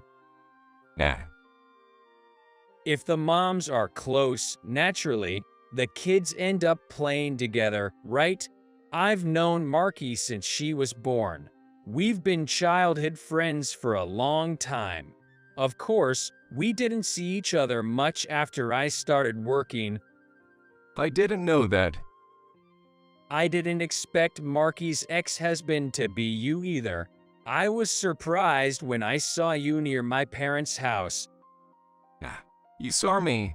It wouldn't be strange to be seen. Sometimes Mike also came my parents' home to visit. But at that time, I didn't know that Mike and my ex-husband were former colleagues. You didn't want to be seen, did you? How? You didn't think. You thought I wouldn't say something weird, right? Hey? Even after you married, you were all about overtime and business trips, but really just playing around, right? You went to mixers and parties, and you really made your rounds with the girls at work, didn't you? Hey, Mike. Stop it. The ex-husband's discomfort was becoming more apparent. Panicking now over something that happened years ago, who is he trying to fool? Despite my cold thoughts, I couldn't stop laughing on the inside. So, wanting to laugh more, I deliberately tangled with my ex-husband. What? Are you saying you got scared seeing Mike's face earlier? Thought all of it would come out. That's... Wow, really? So, it's that kind of scandalous story you wanted to hide. Hey. I wonder what kind of scandalous story it could be. Standing beside my flistered ex-husband, Imelda started to chime in. Seriously, that's bad. You've shown way worse before. No need to act all innocent now. I thought to myself, But with a smile that didn't reach my eyes, I simply said, "Don't worry. No need to freak out now. I knew everything." Nah. About Daniel's wandering eye and cheating, I knew. Why? He probably never imagined that everything had been out in the open back then, not even in his wildest dreams. The utterly dumbfounded look on my ex-husband's face was so ludicrous, it almost made me stop laughing. At the same time, I felt deep disdain for how little he thought of me. From that time on, he thought of me that way. No matter what I do, she doesn't notice. But the real me was different. I'm not that insensitive. Suppressing the urge to rant, I began to tell my ex-husband a story, making it sound amusing. There was this girl in my cohort who loved mixers and parties. She used to hang out all the time and probably still does. And she's good with people and has a great memory. She saw Daniel's face in one of my wedding photos I showed her by chance, and she was like, "Is this your husband? Seriously, your husband is trouble." She started panicking and then told me all about Daniel's other side. Huh? Other side. Oh, you weren't aware. The face you showed me and your real face are different, right? I knew that much without having to ask anyone, I said, and their eyes widened in surprise. It's only natural that people who lack such awareness will hurt those around them by behaving that way. Remembering how much it had hurt back then, I bit my lower lip for a moment. This girl, she's amazing. She even sent me videos and photos of Daniel flirting with other girls. "This could be evidence if anything happens," she said, worried about me. I was shocked to find out he was partying like he was single right from the start of our marriage. She was a real lifesaver. "Did you meet your wife at one of those parties too?" If I mentioned that, my ex-husband would clam up. Silence is as good as admission. But admission or not, I still have all the evidence. It's even on my phone in my purse right now. Want me to show you? I can show you the evidence right now. At my offer, my ex-husband vigorously shook his head. No need to reject it that strongly. I laughed, ignoring my ex-husband's glaring look as I continued. It was right after I heard that. We hadn't been married for even a year. Mike sent me a message asking me to go out for a meal to celebrate our marriage. That's when I heard all about what Daniel was up to at his company. XO. I knew about my ex-husband's infidelity even earlier than my husband thought. The realization on my ex-husband's face was pitiful. Seriously? Why? Why did I tell Marky? Well, it's simple. My colleague who kept playing even after getting married was an important childhood friend. Who would I choose? Obviously, the childhood friend. So, I told her everything I knew. Even if it meant Marky got hurt, it was better she knew sooner rather than later. Everything. Everything means everything. About the girls at work, the frequent issues with women, and even the dwindling trust of his boss. Oh, remember the big drama when one of the girls claimed she was pregnant and demanded you take responsibility? That led you to quit your job, right? That's right. Our marriage was short-lived, only a year and a half, but during that time, my husband suddenly quit job. He said it was for a career advancement, but in reality, he couldn't get another job for the long time and seemed to spend his days just hanging out after interviews. Did you know about that too? Of course, I did. Huh? You didn't say anything at the time. What's the point in saying? Would you have stopped if I had? That's... Well, it doesn't matter. By then, I couldn't accept Daniel for who he was anymore. We barely spoke since you were rarely home. So it wasn't really about saying or not saying. I wasn't home, that's true. As a result, your affair partner got pregnant. For Daniel, who was so fussy about getting pregnant, that must have been okay. Huh? That's because you never got pregnant. But wait, why did you get pregnant? What is he talking about? I clearly said earlier, I was able to get pregnant. Then, Another major factor should come to mind right away. I desperately tried to suppress the anger rising in my head due to sheer arrogance. Well, yeah, because there was no factor for pregnancy. factor for pregnancy? Pregnancy requires both a man and a woman, right? Of course. It happens when a man and a woman do what they do. So I could get pregnant normally with Mike, but not with Daniel. What does that tell you? Would he realize something, or would he not? As expected, he started to spout nonsense. How would I know something like that? My faint hope was betrayed, as always, when it came to this man. To silence the man who started to lash out, I calmly declared, Daniel was sterile. For a moment, time seemed to stop at my words. Then, suddenly, the man in front of me started laughing as if holding his stomach. What are you talking about? I have a kid right here.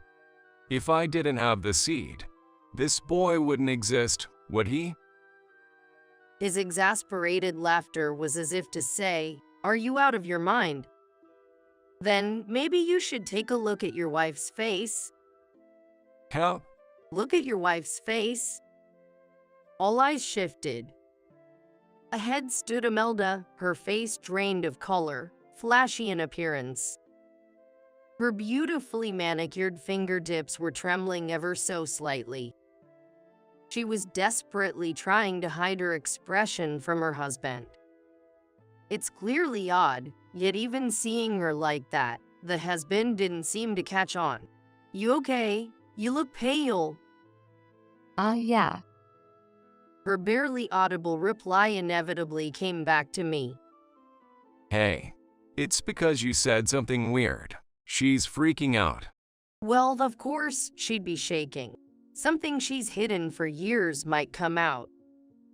Looking again at Imelda, her colorless face seemed on the verge of tears. Hey, don't mess around. Don't talk nonsense. He's turning red and even sweating. How stupid he is. He continued to defend Marky without knowing anything about what she did, but I dropped the biggest bomb without hesitation. The thing that didn't make sense was only for me. When I went for the tests, I had no issues. It was the husband who was sterile. Really, I've had enough. All this time, being looked down upon by that sterile man, forced into things, and then blamed for being infertile. My rights were completely ignored. Hey, Huh? the test results. This person's memory seems to conveniently drop anything inconvenient. Fits right into an all-or-nothing personality. When we were going through fertility consultations, you had a test once, right, Daniel? Did I? Really convenient, huh? Why do I have to do this here? Complaining at the clinic. Who was that again? The ex-husband, having dredged up the memory, mutters in a small voice. Forgetting such an experience, he's really off his rocker in more ways than one. I heard it from Mike. At a company party, Daniel was boasting he'd never gotten anyone pregnant despite not using protection. Mike, you. Was I not supposed to say you were brooding like it was some epic tale, so I thought it didn't matter who heard it. Facing my ex-husband's beet red and angry face, while Mike stays cool as a cucumber. Shows how much peace of mind can affect you. I thought vaguely. That's why, if it's true, it wouldn't be weird at all if I couldn't get pregnant. That's why I dragged Daniel to the fertility consultations. No way. I wanted to clarify if the infertility issue was on your side. What? Then it turned out to be a bingo. Daniel is definitely shooting blanks. If you doubt it, I can show you the test results, I said as my ex-husband bit his lip. The woman next to him, Imelda, looks like she might collapse any moment. So, when Daniel brought this woman, I knew, he's been duped. The child in her belly isn't Daniel's. My ex-husband, utterly shocked, stammers and screams with a voice turned high-pitched. What? Why didn't you say anything? It's none of my business. You two were the ones getting all excited. After all, you're the one who ruined my marriage. You left me because you thought she was pregnant with your child. You left without saying anything to me, right? And the affair with the coworker was the worst. Trying to settle things behind your wife's back. And it was a partially listed company you got into through connections. Damn. Wait a minute. My ex-husband, red as a lobster and shaking with rage, starts to grab not me but Imelda by the collar before I even finish speaking. Stop, she pleads in a weak voice, but his gripping hand does not stop. Driven by emotion, he shakes her collar and curses. You. Whose kid did you try to pin on me, you floozy? His tightening grip slowly suffocates Imelda. But I really didn't know who the dad was. Daniel was just there for me at that time. What? Just because I happened to be there at the time? That's not it. Imelda's hands overlap his, slightly loosening his grip. My ex-husband keeps asking Imelda, who is breathing heavily. What do you mean by not it? You knew it wasn't my child, didn't you? The girls around us were saying that we don't have to worry about getting pregnant with Daniel, even without protection. So, I thought maybe you were infertile. What? Was I just a pawn in some kind of crazy gamble? Seriously, screw this. I'm sorry. So you knew and still decided to burden me with your lives? I'm sorry. A farcical display unfolding right before my eyes. This farce unfolding before me cools my emotions. Honestly, even witnessing their dangerous behavior, I don't intend to take sides. One is my ex-husband, and the other his former mistress who took him away. I felt no urge to stop what was happening. Glancing briefly at the back seat, I could faintly see inside a car, where three kids seemed to happily look at a book together, their laughter occasionally reaching my ears.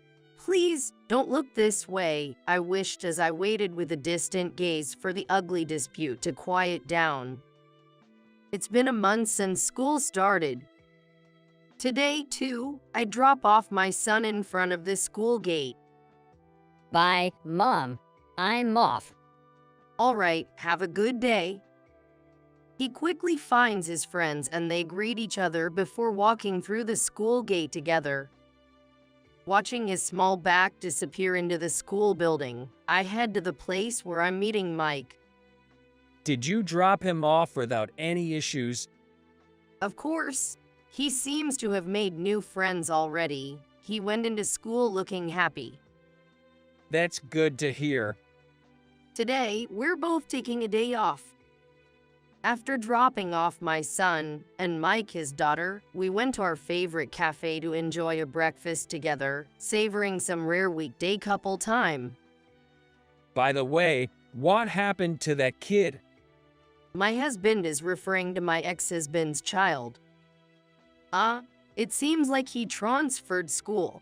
They were in a different class, and I only heard it from some moms, but after the first day of the school, he never showed up again, and his seat just disappeared. That stuff. They had such terrible parents, but it's not the kid's fault. Yeah, you're right. At that time, the three kids were smiling and playing together in the car. The temperature was so different from the situation outside that it made my heart heavy even as I was involved. But it was a delicate issue I couldn't do anything about, as much as it involved my ex-husband. Rather, if I hadn't let go of my ex-husband at that time, maybe I couldn't have saved that child's life. I wanted to protect a small life rather than continue a broken marriage, I found myself thinking. Back then, I simply thought, as long as that small life is saved, it's good, but now I occasionally wonder, was it really good for that child to be born? And it makes my chest tight. Noticing my downcast mood, my husband chuckles softly. You're thinking about something troublesome again, aren't you? Yeah. It's okay. I saw them in the city the other day. 3 of them were out together, side by side. Oh, really? Yo, he looked really refreshed. Remembering the 3 of them with distant eyes, Mike smiles softly. Then, everything must be okay. So, maybe there was a reason we met that day. Yeah, it must have been fate. Honestly, it was quite stressful, though, Mike joked, and I can only feel grateful to him. I can't thank him enough. He's someone I need to stay by my side forever. If only the other 2 would feel the same. And I hope they'll protect that kid. Thinking this, I looked up to see a faint rainbow in the sky. Mike, congratulations on getting accepted, but I'm sorry, we can't afford the tuition. I couldn't believe my husband's words and stood up forcefully from my chair. Hold on a second. That's crazy. Why can't we afford the tuition? Mike remained seated and expressionless. That's because, I didn't expect this, so I spent it all on Ashley's beauty treatments. Makeup and fashion cost a fortune, Turning his back to us while changing his clothes, Logan said that without a hint of remorse. All the past hardships came flooding back to me. I couldn't stand the thought that he spent so much on his niece, Ashley, while keeping Mike so restricted. I have some savings, too. I scrimped and saved because you told me to. But Logan just laughed out loud when he heard that. Oh, the money hidden in that room. I spent all of that on Ashley, too. Too bad. That's a lie. It has to be a lie. It's your fault. You used the same PIN as our joint account. Of course, I used it. I felt a coldness spreading through my body. I never thought Logan would find out, so I set it to the same PIN as our joint account. But knowing this doesn't change the fact that it was my money. I couldn't stand it any longer and tried to confront Logan physically. Just before I could reach him, Mike stood up from his chair and grabbed my arm to stop me. Let go, Mike, please let me go. Mom, it's okay. Because... He whispered in my ear, and I suddenly stopped. Reassured by Mike's words, I continued with the enrollment process. I am Olivia. After graduating from a cosmetology school, I worked at a local beauty salon. Once, I was asked to do bridal makeup for a wedding guest. That's where I met Logan. I was focused on my work and didn't pay much attention, but Logan seemed to have fallen for me at first sight. He handed me a note with his contact information as he was leaving. Sorry if this bothers you, but please call me if you're interested. Getting such requests wasn't unusual in my job. Since I was thinking about marriage at that time, I saw it as fate and started dating him. Things moved quickly, and eventually, I married Logan. Married life was very blissful, but there was one issue that troubled me. My relationship with my Mill, Amelia. She was close to Logan's sister-in-law, Sophia, and she always compared me to Sophia. However, aside from that, things were smooth. A year after I got married, Sophia had Ashley, and shortly after, I had Mike. Later, a baby shower was held at Logan's family home for Ashley and Mike. Everyone's attention was on Ashley. With her bright eyes, she was bound to be a beauty, resembling Logan somehow, which made everyone jest about her being Logan's child. I felt uneasy hearing this. It's not pleasant to be told that a relative's child resembles your husband. But unaware of my feelings, Amelia was completely taken with Ashley. She's just adorable, isn't she? I can't wait to see what she becomes. Unlike the other one, unfortunately.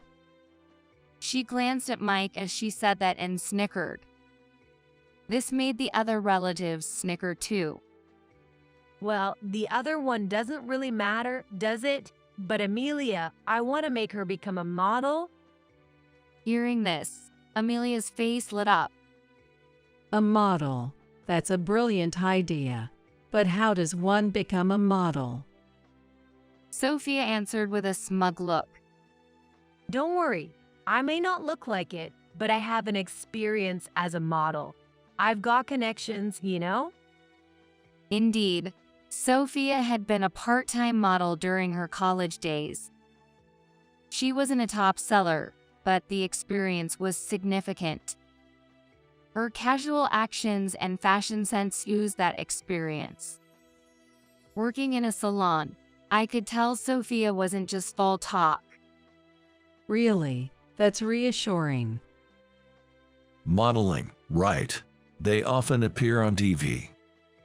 Yes, exactly. Some of them even become actresses. If she becomes a model, we might get famous too. At that, the relatives suddenly got excited, showering Ashley with hopeful words. Even Logan joined in, praising Sophia. Unnoticed by anyone, I was in the corner of the room, holding Mike in my arms. Mike gazed into my face with an innocent smile. Suddenly, I felt so sorry for him that I almost cried. Sophia, basking in everyone's attention, looked very pleased. Well, everyone, children don't grow up overnight, so let's look forward to her growth.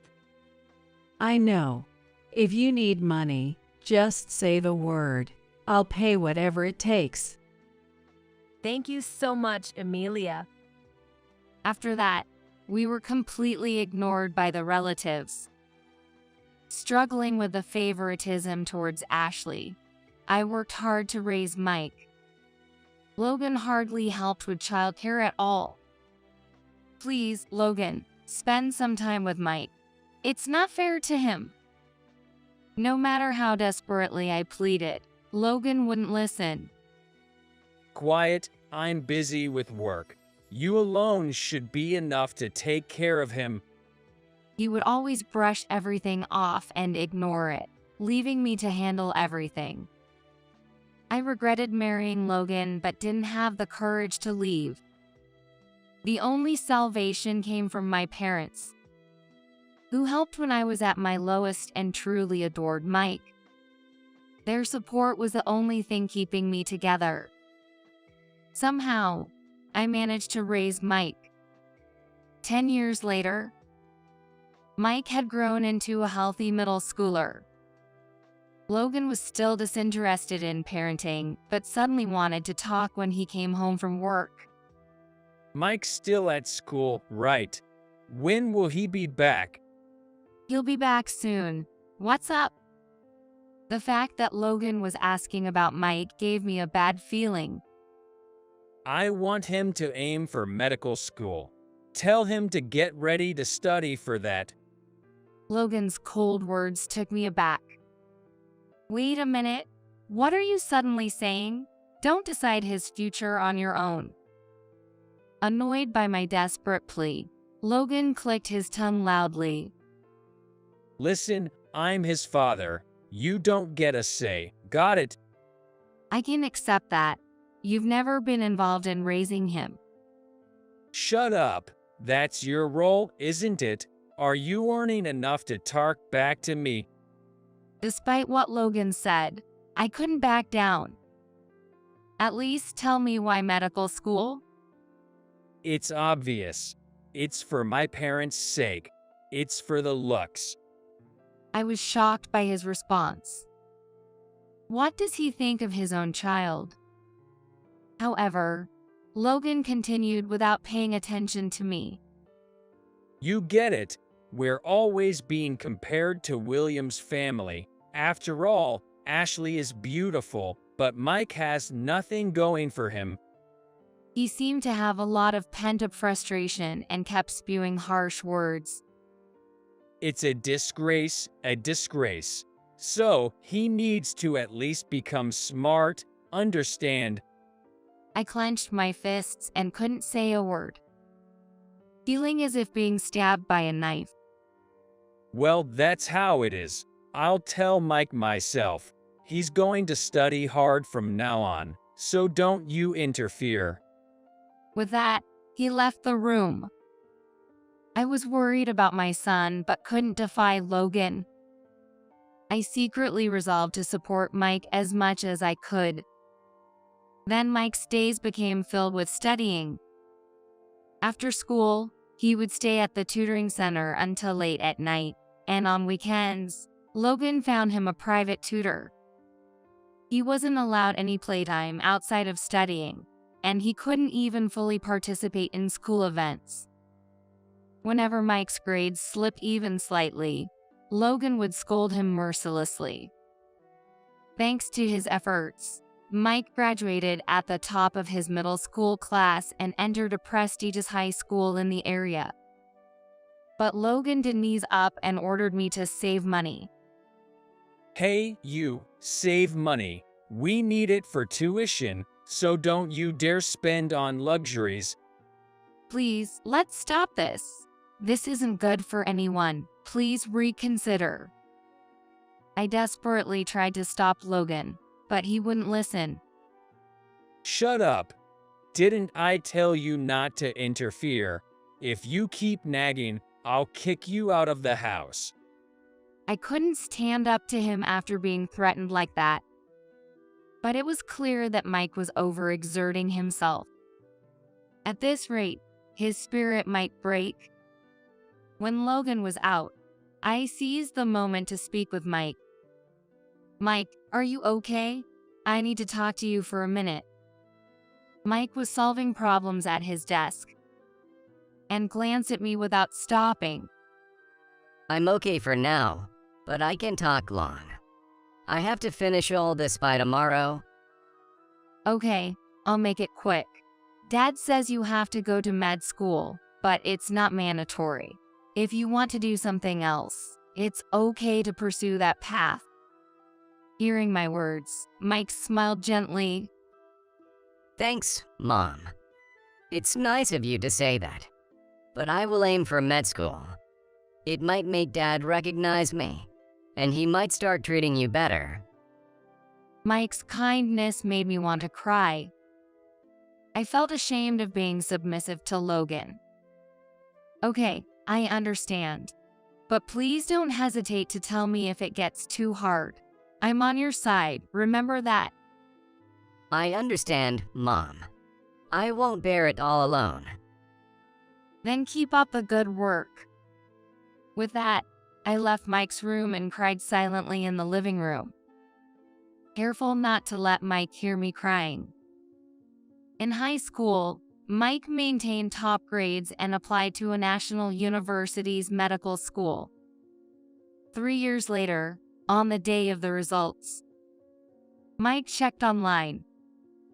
He tentatively looked at the screen, and his face brightened. We did it, Mom. I got in. Really? Congratulations. Mike and I shed tears of joy together. I immediately contacted Logan and went out to shop for a celebration. That evening, the dinner table was laden with lavish dishes. I talked with Mike about our hardships, waiting for Logan to come home. After 8 p.m., Logan returned from work, but he didn't look very pleased. What's wrong? Mike got into med school. Logan looked awkward.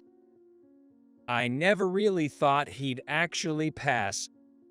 He muttered to himself while taking off his suit jacket. What are you talking about? Of course, he passed. He worked so hard for it. Ignoring my confusion, Logan turned to Mike and said something unbelievable.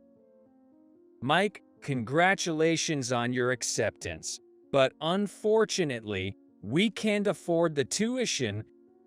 I stood up from my chair, startled. Wait a minute, that's not right. Why can't we afford the tuition? Mike remained seated and expressionless. That's because I didn't expect this to happen, so I spent it all. On what? Ashley's beauty treatments. She's going into modeling seriously now, so makeup and fashion cost a lot. It can't be helped. Logan said this nonchalantly, turning his back to us while changing his clothes. All the hardships we had gone through came flooding back. I couldn't forgive him for spending on Ashley after restricting Mike so much. Enough already. What are we supposed to do now? Shut up. Don't talk back to me like that. Logan then glared at Mike and yelled. What are you looking at? Didn't you hear? Figure out the tuition yourself. Don't rely on your parents. Okay. I understand. I'll manage it myself. Mike's face was like a mask, showing no emotion. It's okay, Mike. You don't have to worry. I stood in front of Logan to defend Mike. I have savings too. I saved desperately because you told me to. But Logan just laughed loudly upon hearing this. Oh, the stash hidden in that room. I spent all of it on Ashley. Too bad. No, that can't be true. It must be a lie. If you think it's a lie, go see for yourself. It's your fault anyway. It's the same PIN you always use for the account. Of course, I used it. I felt a coldness spread throughout my body. I never thought Logan would find it. I used the same PIN as our joint account. But even though he knows, it's still my money. I couldn't tolerate him for touching it. I can't forgive you anymore. What? If you have complaints, say them. I couldn't hold back and tried to grab Logan. Just before I could, Mike stood up from his chair and held my arm to stop me. Let go. Mike, please let go. Mom, it's okay. Because...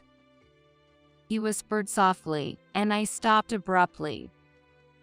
Logan, seemingly unaware, just smirked. Good job, Mike. You see, she should learn from you. Talking back is useless. Logan laughed at us and then went to take a bath. Relieved by Mike's words, I proceeded with the enrollment process. Mike had seen my struggle and had been preparing his own solutions. He had secretly started working part-time, unnoticed by Logan. I was surprised he could do that amid his busy schedule. But given his intensive study and the limited earning potential for students, Mike soon realized the difficulty of earning money and consulted my parents. My father, who worked in finance, knew a lot about that area. Apparently, Mike learned from my father how to earn money through stock trading. I wasn't aware, but Mike found out that one could start investing in stocks with as little as $100. Given his intelligence, Mike quickly learned how it worked. He invested the money he earned from his part-time job, gradually increasing his assets. Though he made money, it wasn't enough for him to be independent from our support, so Logan never found out about it. By the end of high school, Mike had managed to save enough for his college enrollment fees. I can even imagine how hard it must have been to earn that much. However, Mike had kept this a secret from everyone except my parents. Logan's parents never even gave Mike a Christmas present. Logan doted only on Ashley, spending money on her, while I covered all educational expenses with the money I earned. Had Logan known Mike was earning money, he would have taken it immediately. That's why we kept silent until the last moment. Amazed at Mike's intelligence, I felt compelled to take action. I decided to divorce Logan, believing that staying with him would only bring misery to both Mike and me. Afterward, Mike and Ashley graduated from high school. A celebratory meal was organized with Logan's family for the first time in a while. Logan's parents were probably surprised that Mike got into medical school, as everyone praised him, which made me happy. But I didn't let myself get too carried away. I was watching for an opportunity not to be missed. The graduation celebration ended successfully, and it was decided that we would gather again soon. Time flew by, and soon it was the day of the gathering. This was my chance. I brought the diaries I had been keeping and the DNA test results, knowing I couldn't show them to the two. After asking Mike and Ashley to play somewhere else, I declared in front of all the relatives that I was divorcing Logan. Please listen, everyone. I have decided to divorce Logan. The relatives fell silent, shocked by my announcement. Logan dropped his chopsticks in surprise. What? You? Divorce? What are you suddenly talking about? That's outrageous, even as a joke. I placed the pile of diaries on the table. Everything that has happened to me is written here. If you want to know why, just read these. Logan smacked the pile of diaries angrily. This is nonsense. Just complaints? What's the point? The diaries scattered across the table. The relatives picked them up, whispering among themselves, while Logan's brother, William, read with interest. Oh man, you're terrible. Haven't changed a bit since you were a kid. Logan, angered by William's comment, slammed the table. Even you're mocking me? The stuff written there is all lies, Olivia. Don't think this will end easily. But for Mike's future, I couldn't back down. I placed the DNA test results on the table for everyone to see. Logan turned pale and tried to hide them, but William snatched them first. Come on, don't hide it now. Better to lay it all out and feel relieved.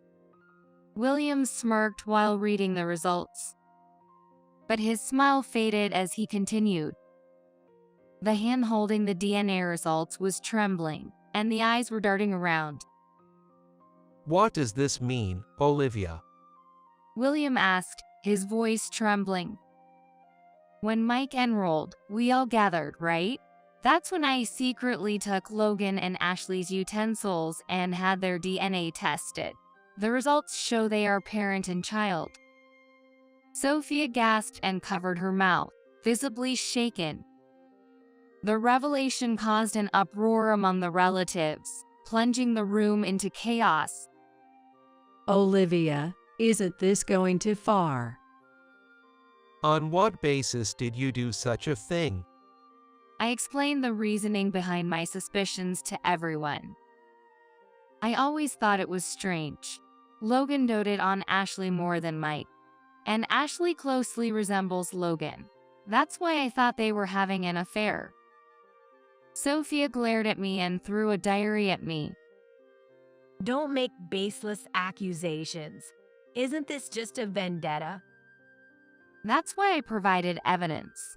I'm fed up with this favoritism. I'm taking this chance to sever ties with all of you. My declaration of disownment incensed the relatives. The anger of Logan's parents was particularly intense. It's unacceptable. Mike's medical school acceptance is our pride. Yes, and now you talk of severance. What will the neighbors think? It looks bad for us. I listened to Logan's parents' words with disdain. They had always favored Ashley and did nothing for Mike. Yet now they claimed pride in his achievement. It was too convenient. I don't care about your circumstances. What about Logan and Sophia's situation? All eyes turned to Logan and Sophia. This is fake. She's framing us because we didn't pay attention to her. Sophia desperately blurted out her words, and Logan joined in. She's right, brother. Trust me, I wouldn't do such a thing. And the DNA was taken without consent. This proves nothing. The relatives sided with Logan, and they started blaming us. Olivia, you've done something outrageous. This isn't a laughing matter. If you admit it now, apologize right here with him. We can let it go then. I maintained a firm demeanor. Unfortunately, that DNA test is genuine. I have no reason to apologize. William glared at Logan, irritated by my stance. You keep making a fool of us. Logan, say something. It's your responsibility too. I'll listen to your complaints at home. So apologize now. Otherwise, you're troubling me and everyone. Trying to save his own skin, Logan attempted to talk me down. If you keep saying it's fake, let's do another test with William, Logan, and Ashley. Then even William can be sure. Enough already, Sophia exclaimed. William gestured for her to calm down. Indeed. We need to settle this once and for all. Let's test again. But Logan and Sophia looked awkwardly at each other. Without noticing, Logan's father, Ethan, slammed the table. Enough. Olivia, I will sue you for defamation. Prepare to pay a hefty compensation. Now get out. So, I left the scene. Later, Ethan had Ashley and Logan retested. To prove my claims false, hiring a lawyer at great expense, he was desperate to make me apologize. A week later, we were summoned to Logan's family home again, where Ethan held the envelope with the DNA results. Now that everyone is here, let's open this. He then opened the envelope and began reading the DNA results. Amelia was smirking maliciously, already convinced of the lie. Olivia, are you ready to apologize on your knees? William crossed his arms, glaring at me, while Ethan remained silent.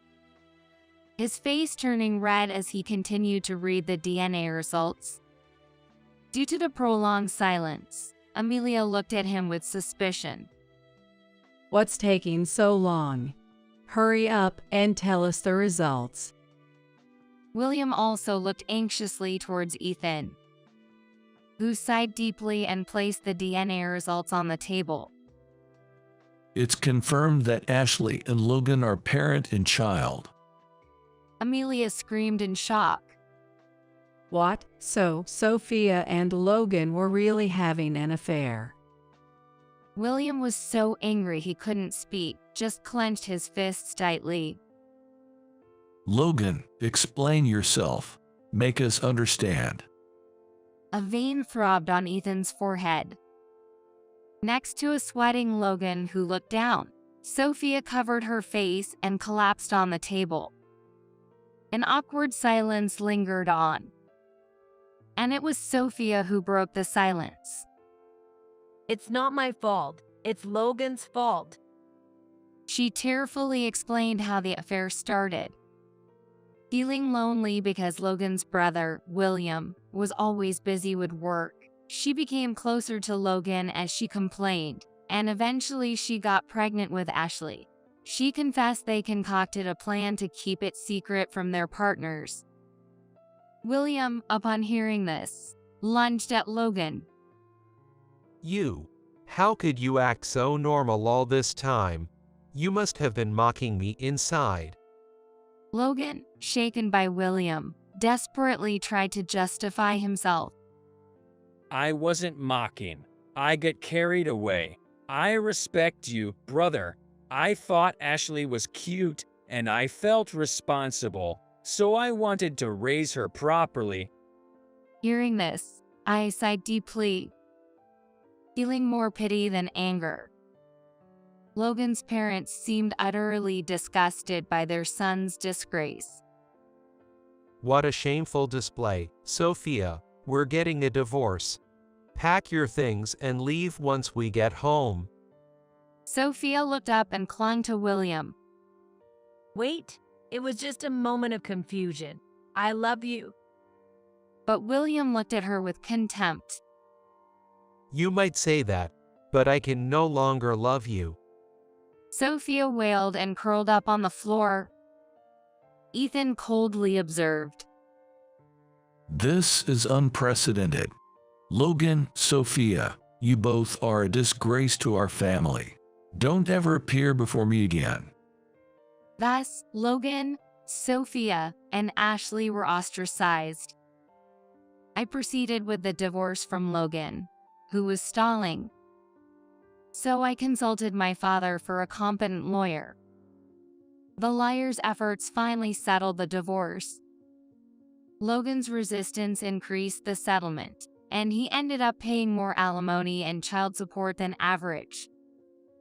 I plan to claim the child support for Mike's college expenses. Sophia's divorce with William was finalized, and she and Ashley began living with Logan. Their life seemed much harder than before. Ashley and I started talking more, and she became closer to Mike. I was also pressured by my parents and relatives to become a model, which was tough. This situation was shocking, but I feel relieved now. Ashley also kept in contact with William, through whom we learned about the aftermath at Logan's family home. Amelia, unable to contain her shock, portrayed herself as a tragic hero to the neighbors, exposing the family's shame. This led to them being ridiculed. As it turned out, the neighbors disliked Logan's family, seizing the opportunity to mock them. Consequently, Logan's parents, their pride wounded, became recluses in their own home. And just like that, they abandoned their house overnight and moved somewhere else. But since we were estranged, it no longer concerned me. Mike and I moved back to my parents' house. Mike is thoroughly enjoying his university life, focusing on his studies while also engaging in part-time work and club activities. It seems he even has a girlfriend now, and he's having the time of his life. I also rented a property from my parents and opened a cooking school there. Having my own school has been a long-held dream, so I'm truly happy. Ashley seemed interested in this kind of work and asked to be hired as a part-time employee. I hired her at Mike's request, and she's been a great help, working very hard. After a long period of struggle, everything has turned out well. Now, earning a living doing what I love, I am very content. I sold it for $400,000, so I'm going on a trip abroad with my mistress. John's voice was inappropriately cheerful, making me blurt out, "What?" He called me while he was in the hospital. He sold the house for $400,000. What does that mean? That was a cherished home I inherited from my dad. And to openly declare he has a mistress, that's just insane. What do you mean you sold the house? What about Lisa? As soon as I mentioned her daughter, John snorted with laughter. I've always found her annoying. She acts so disrespectful towards adults. Of course, I'm leaving her behind. What a thing to say about his own daughter. I was filled with rage and shock at the news of him selling the house and running away with his mistress. My mind was reeling. I have to stop John. Even if he says he sold the house, it can't be handed over that quickly. I have to do something. My name is Emily, a 39-year-old housewife. I wish I could say I live a content life with my husband, John, a year older than me, and our 9-year-old daughter, Lisa, but our relationship is far from harmonious. Since our marriage, John's personality has gradually twisted, and I suspect he has been cheating for a year now. Without proof, I've been helpless, but John hasn't been very secretive about his affair. John, who works in a factory, heads out to drink somewhere 4 or 5 days a week after work. It might be with coworkers, but he didn't used to go out as much until a year ago. Moreover, he comes home with a distinctive perfume scent and has been preparing expensive bags and shoes I've never seen before. Of course, they're not for me, but for someone else, as he leaves with these gifts time and again. I've been too scared to confront him about his cheating, remaining timid and unable to act until I can gather proof. He's like a completely different person from the one I met. John and I met 10 years ago, got married after a year of dating. Drawn in by his kind and gentlemanly demeanor, and before I knew it, I was in love. He proposed on our first anniversary, and soon after, Lisa was born. It looked like a very happy marriage from the outside. Why did things turn out this way? The troubles began when Lisa turned 1. She became more active and curious about everything in the house, making childcare increasingly difficult. I was a full-time housewife and took care of Lisa all day, but sometimes I needed help from John when he finished work with bathing and meals. John helped with childcare at first because he was aware of being a father, but as it continued every day, he gradually became disgusted and stopped trying to get involved in childcare. I've been thinking, isn't this your job? You're the full-time housewife, so you should be able to handle the child care on your own. Why does a tired man like me have to help out? Exploding with frustration, John spat out these harsh words and quickly retreated to his bedroom, leaving Lisa and me in the living room. I was deeply hurt by his words as I tried to calm down Lisa, who was going through her tantrum phase and crying about wearing her pajamas. After that, John completely stopped interacting with Lisa. Even when she asked him to play on his days off, saying, "Daddy, let's play," he would reply, busy reading his racing magazine, playing his mom's job, "I'm busy right now." He never really listened to Lisa's feelings. Lisa cried, "No." Hey, don't cry over something like this. What kind of upbringing is Emily giving you? A full-time housewife who can't even handle child care, how incompetent. He would say, glaring at Lisa and me in turn. I didn't want Lisa to hear such harsh words from John, so we had to go back to our room and play together. Even I want to read and watch movies. But living closely with Lisa means I hardly have time for myself. Yet John enjoys his hobby, horse racing, while I have to endure his verbal abuse. It's just not fair. But since our household depends on John's income, I couldn't complain. Without him, I wouldn't be able to provide for Lisa on my own. I was frustrated with myself. So John has been disinterested in parenting, living as he pleases. 8 years have passed, and Lisa is now 9 years old. John's harsh words never ceased, and the kind John from before is nowhere to be seen. I've been living with him solely for Lisa's sake, trying my best not to upset him. Mom, you're good at drawing. You should do it as a job. One day, while drawing with Lisa, she suddenly said this. Really? A job in drawing? I think your drawings are gentle and really beautiful. Lisa laughed cheerfully at the animal illustrations I had drawn. I've always enjoyed drawing, and there was a time when I even aimed to be a cartoonist. Realizing midway that the path to becoming a cartoonist was too tough, I gave up, but I still draw illustrations as a hobby. Lisa, I always show your drawings to my friends, Ashley and Samantha, and brag about them. They both say they're amazing and wish they had a mom who could draw like that. Despite her father, John, being difficult, Lisa has grown up to be honest and straightforward. Her personality is bright and the total opposite of my more introverted nature. She seems to have many friends at school and is favored by her teacher.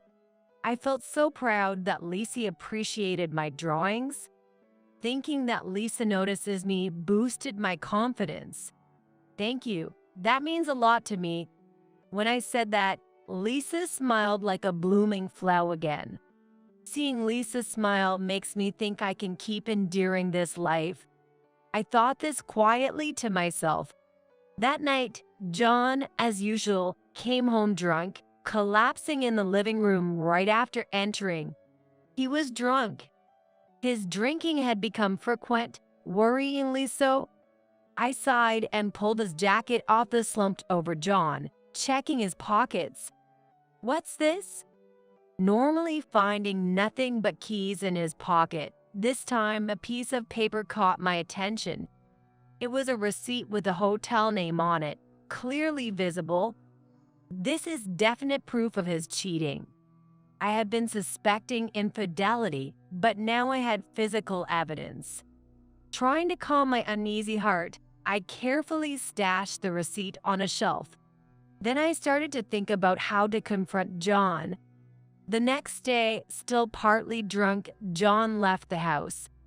After Lisa went to school, I was doing household chores as usual, but I couldn't stop thinking about yesterday's receipt.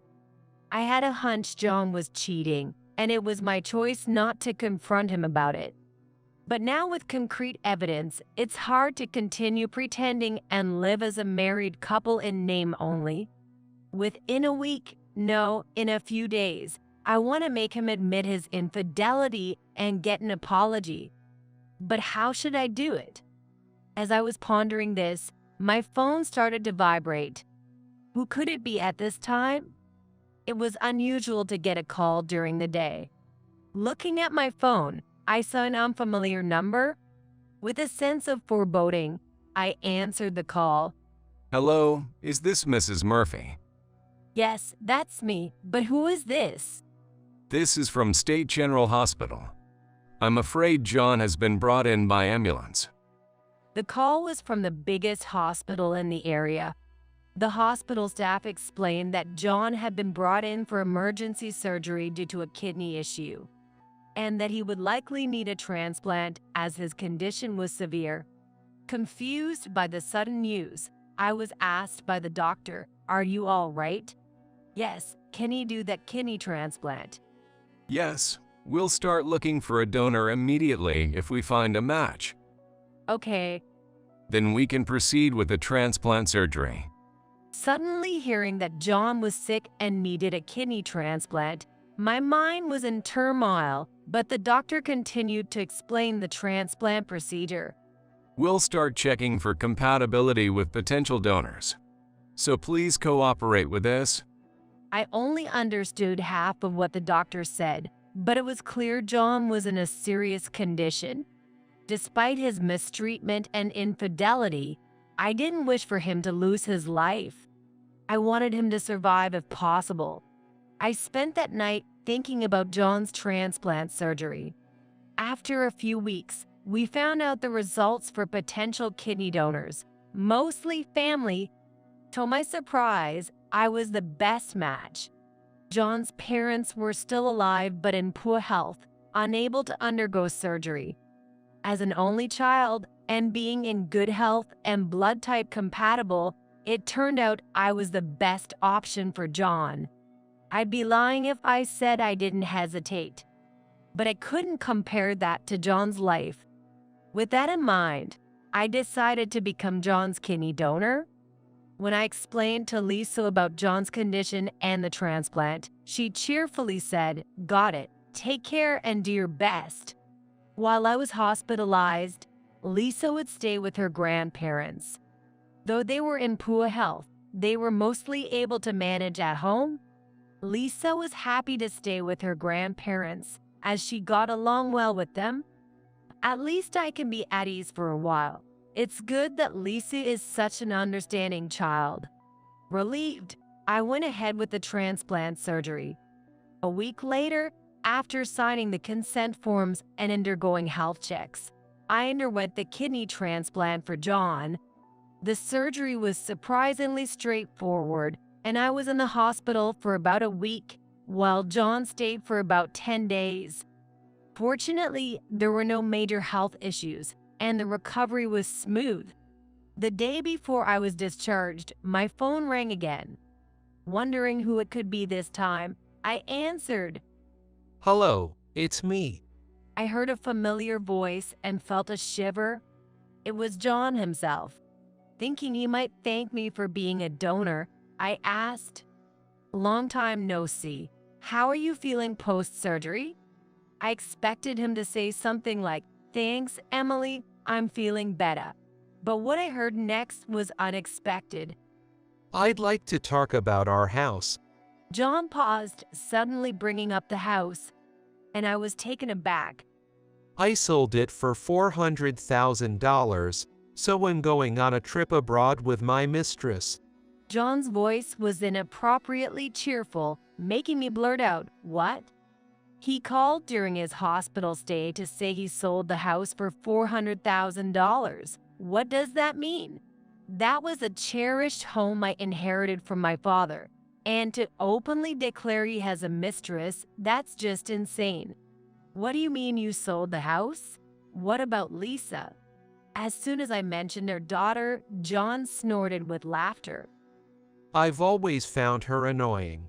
She acts so disrespectful towards adults. Of course, I'm leaving her behind. What a thing to say about his own daughter.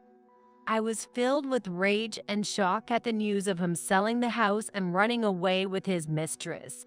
My mind was reeling. I have to stop John. Even if he says he sold the house, it can't be handed over that quickly. I have to do something.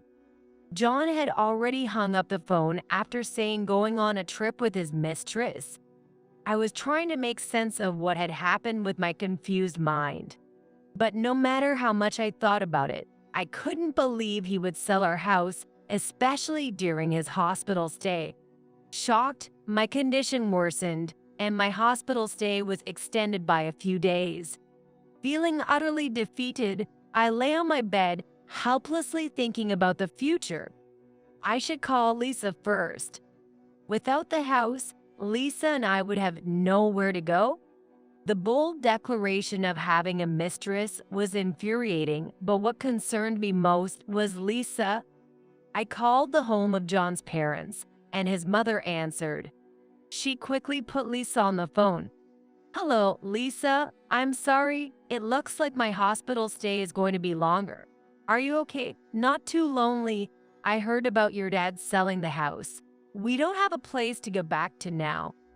I rapidly asked, worried about Lisa.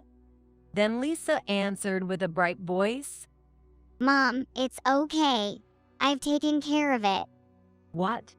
I was puzzled by Lisa's words about having taken care of it. Dad told me he asked his mistress to sell the house. But actually, Grandma and Grandpa.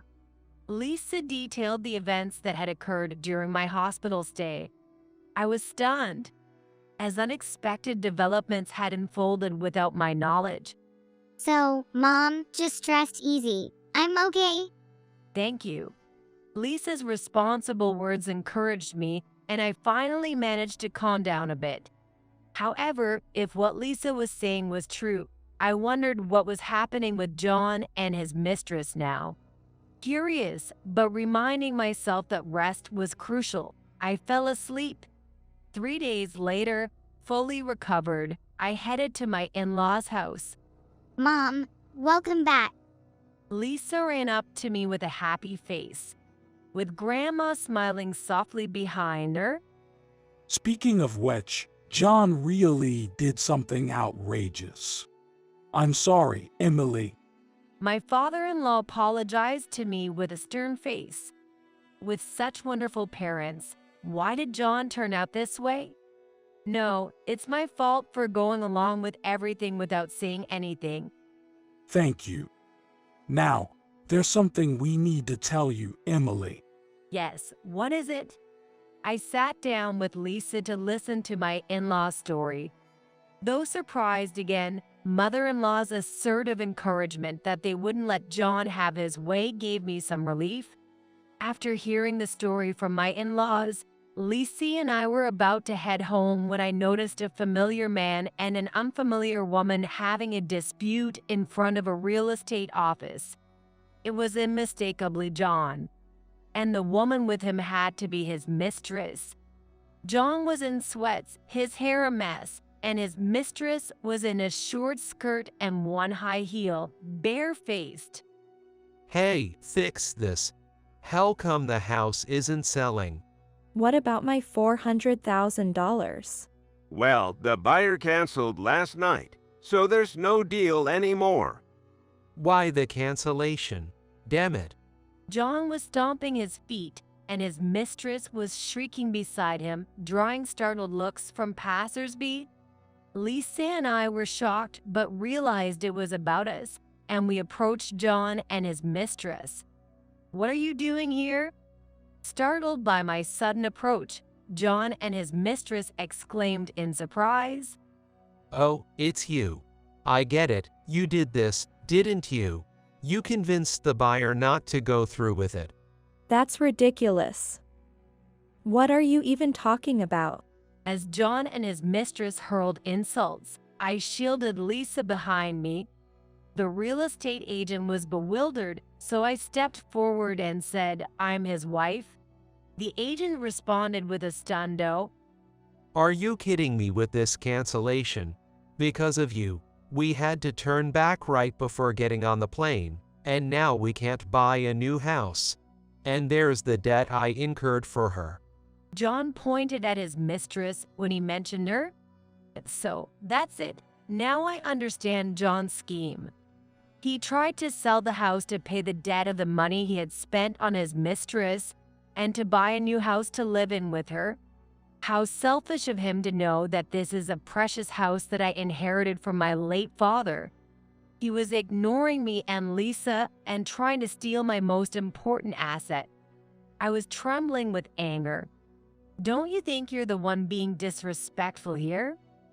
Showing up out of nowhere and talking back to me. You can't even eat properly without me. I continued my words, disgusted by John, who was abusing me. First off, do you really think you can sell my cherished home without consulting me? I'm the owner of that house. Did you forge some documents or what? And you've been bad-mouthing the buyer, but you should know the buyers were your parents. What? What's going on? Indeed, during my hospital stay, I learned from Lisa over the phone that my in-laws pretended to buy the house to teach John a lesson. They were furious after hearing about John's misdeeds from Lisa, saying, "It's unbelievable what he has done to Emily and our dear granddaughter." My in-laws believed Lisa's words over their sins due to her cheerful and honest nature. I'll explain. Grandpa and Grandma knew about Dad and his mistress and were very angry. I knew Dad was trying to sell the house and consulted with them. The house is an important one that my mom inherited, and they said it shouldn't be sold so easily. So, they tried to buy it themselves before anyone else could. Lisa confidently stepped forward to narrate the events. What the hell are they doing to their own son? Damn old man and woman. And you too, ya child meddling in adult affairs shows what poor parenting you've had. John, losing his composure, scoffed. Lisa remained composed against John's outburst. I pulled out a document from my bag, thrusting it in front of his nose. "Sorry, but we're getting a divorce?" Seeing the divorce papers, John snorted again. Divorce? You said it. You think you can live without me? He must have thought that as a stay-at-home mom, I'd be lost without him. Perhaps that was true before, but now I have a trump card. I spoke up to shatter John's shallow thinking. "No need to worry. Your parents have decided to give me a pre-death gift." Pre-death gift? What's that? John and his mistress were bewildered. Indeed, this morning, my in-laws told me about a pre-death gift. Before it was too late, as their health was failing. They wanted to give me a part of their assets. I initially refused, thinking the gift should go to John. However, they insisted, "We care more about Emily, who gave birth to and raised our wonderful granddaughter, than our son who can't even thank you for the organ donation." I agreed to the pre-death gift from them. "It's your parents' wish. They wanted to give it to me, not you." I told John, whose face turned pale. That's probably true. He was shocked to lose the assets that should have been his to his soon-to-be ex-wife. That's dirty. That's not right. It's normal for children to inherit their parents' assets. I'll talk to them. If they don't listen, I'll sue. John glared at me with fiery eyes, shouting. I sighed at his shallow thinking. Maybe it's time to end this. Stepping forward, I met John's gaze and declared, "What you're saying is absurd. You ridiculed me and even got a mistress, didn't you? It's your fault for spending the money, right? Your parents made the right decision. And do you even have the money for a lawsuit? How will your past betrayals look in court?" John let out a shriek, visibly shaken by my assertive presence. Sorry, I won't sue. Please forgive me. He begged desperately, but it was too late. I glared at John one last time and stated firmly, "You will pay the alimony and child support for insulting Lisa and me. If you can't pay, I'll pursue it to the ends of the earth. Be prepared." John and his mistress screamed and ran away. The real estate agent, having witnessed everything, thanked me with a wobbly stance. "Thank you so much. No, I'm really sorry for causing such trouble." Feeling awkward, I took Lisa's hand and we went back home. Mom, you were awesome. And so were you, Lisa. Thank you for standing up for me. Despite the situation, Lisa's face was smiling. I vowed in my heart to protect her for life. A few days later, I was able to successfully divorce John. The long-endured marriage ended with just a piece of paper, making me wonder why I had put up with it for so long. John had really squandered his money on his mistress and ended up borrowing to pay the alimony. The mistress left him, saying, "I can't stay with such a poor man." Adding to his misfortune, John's company had to reduce staff due to decreased sales from material shortages. Working in the factory, John was one of the first to be laid off. It's sad, but it's hard to believe there was no reason for his dismissal. Probably the company let go of those who were performing poorly or had bad behavior first. John, who used to boss around at home, must have had the same attitude at work. Now jobless, loverless, and wifeless, John is scraping by with odd jobs. His days must be bleak, devoting himself to part-time work that allows him to rest whenever he likes, lacking the energy to seek proper employment. But I felt no sympathy for him. I had done all I could by donating part of my kidney to him. It seemed like karma for how he belittled me. He should just work hard to pay off his debts. As for me, I started making a living with the assets inherited from my in-laws and began working as an illustrator. It all started when Lisa complimented me on how good I was at drawing. While the orders are still few, my clients say my work is meticulous and skilled. I plan to increase my clientele and raise Lisa proudly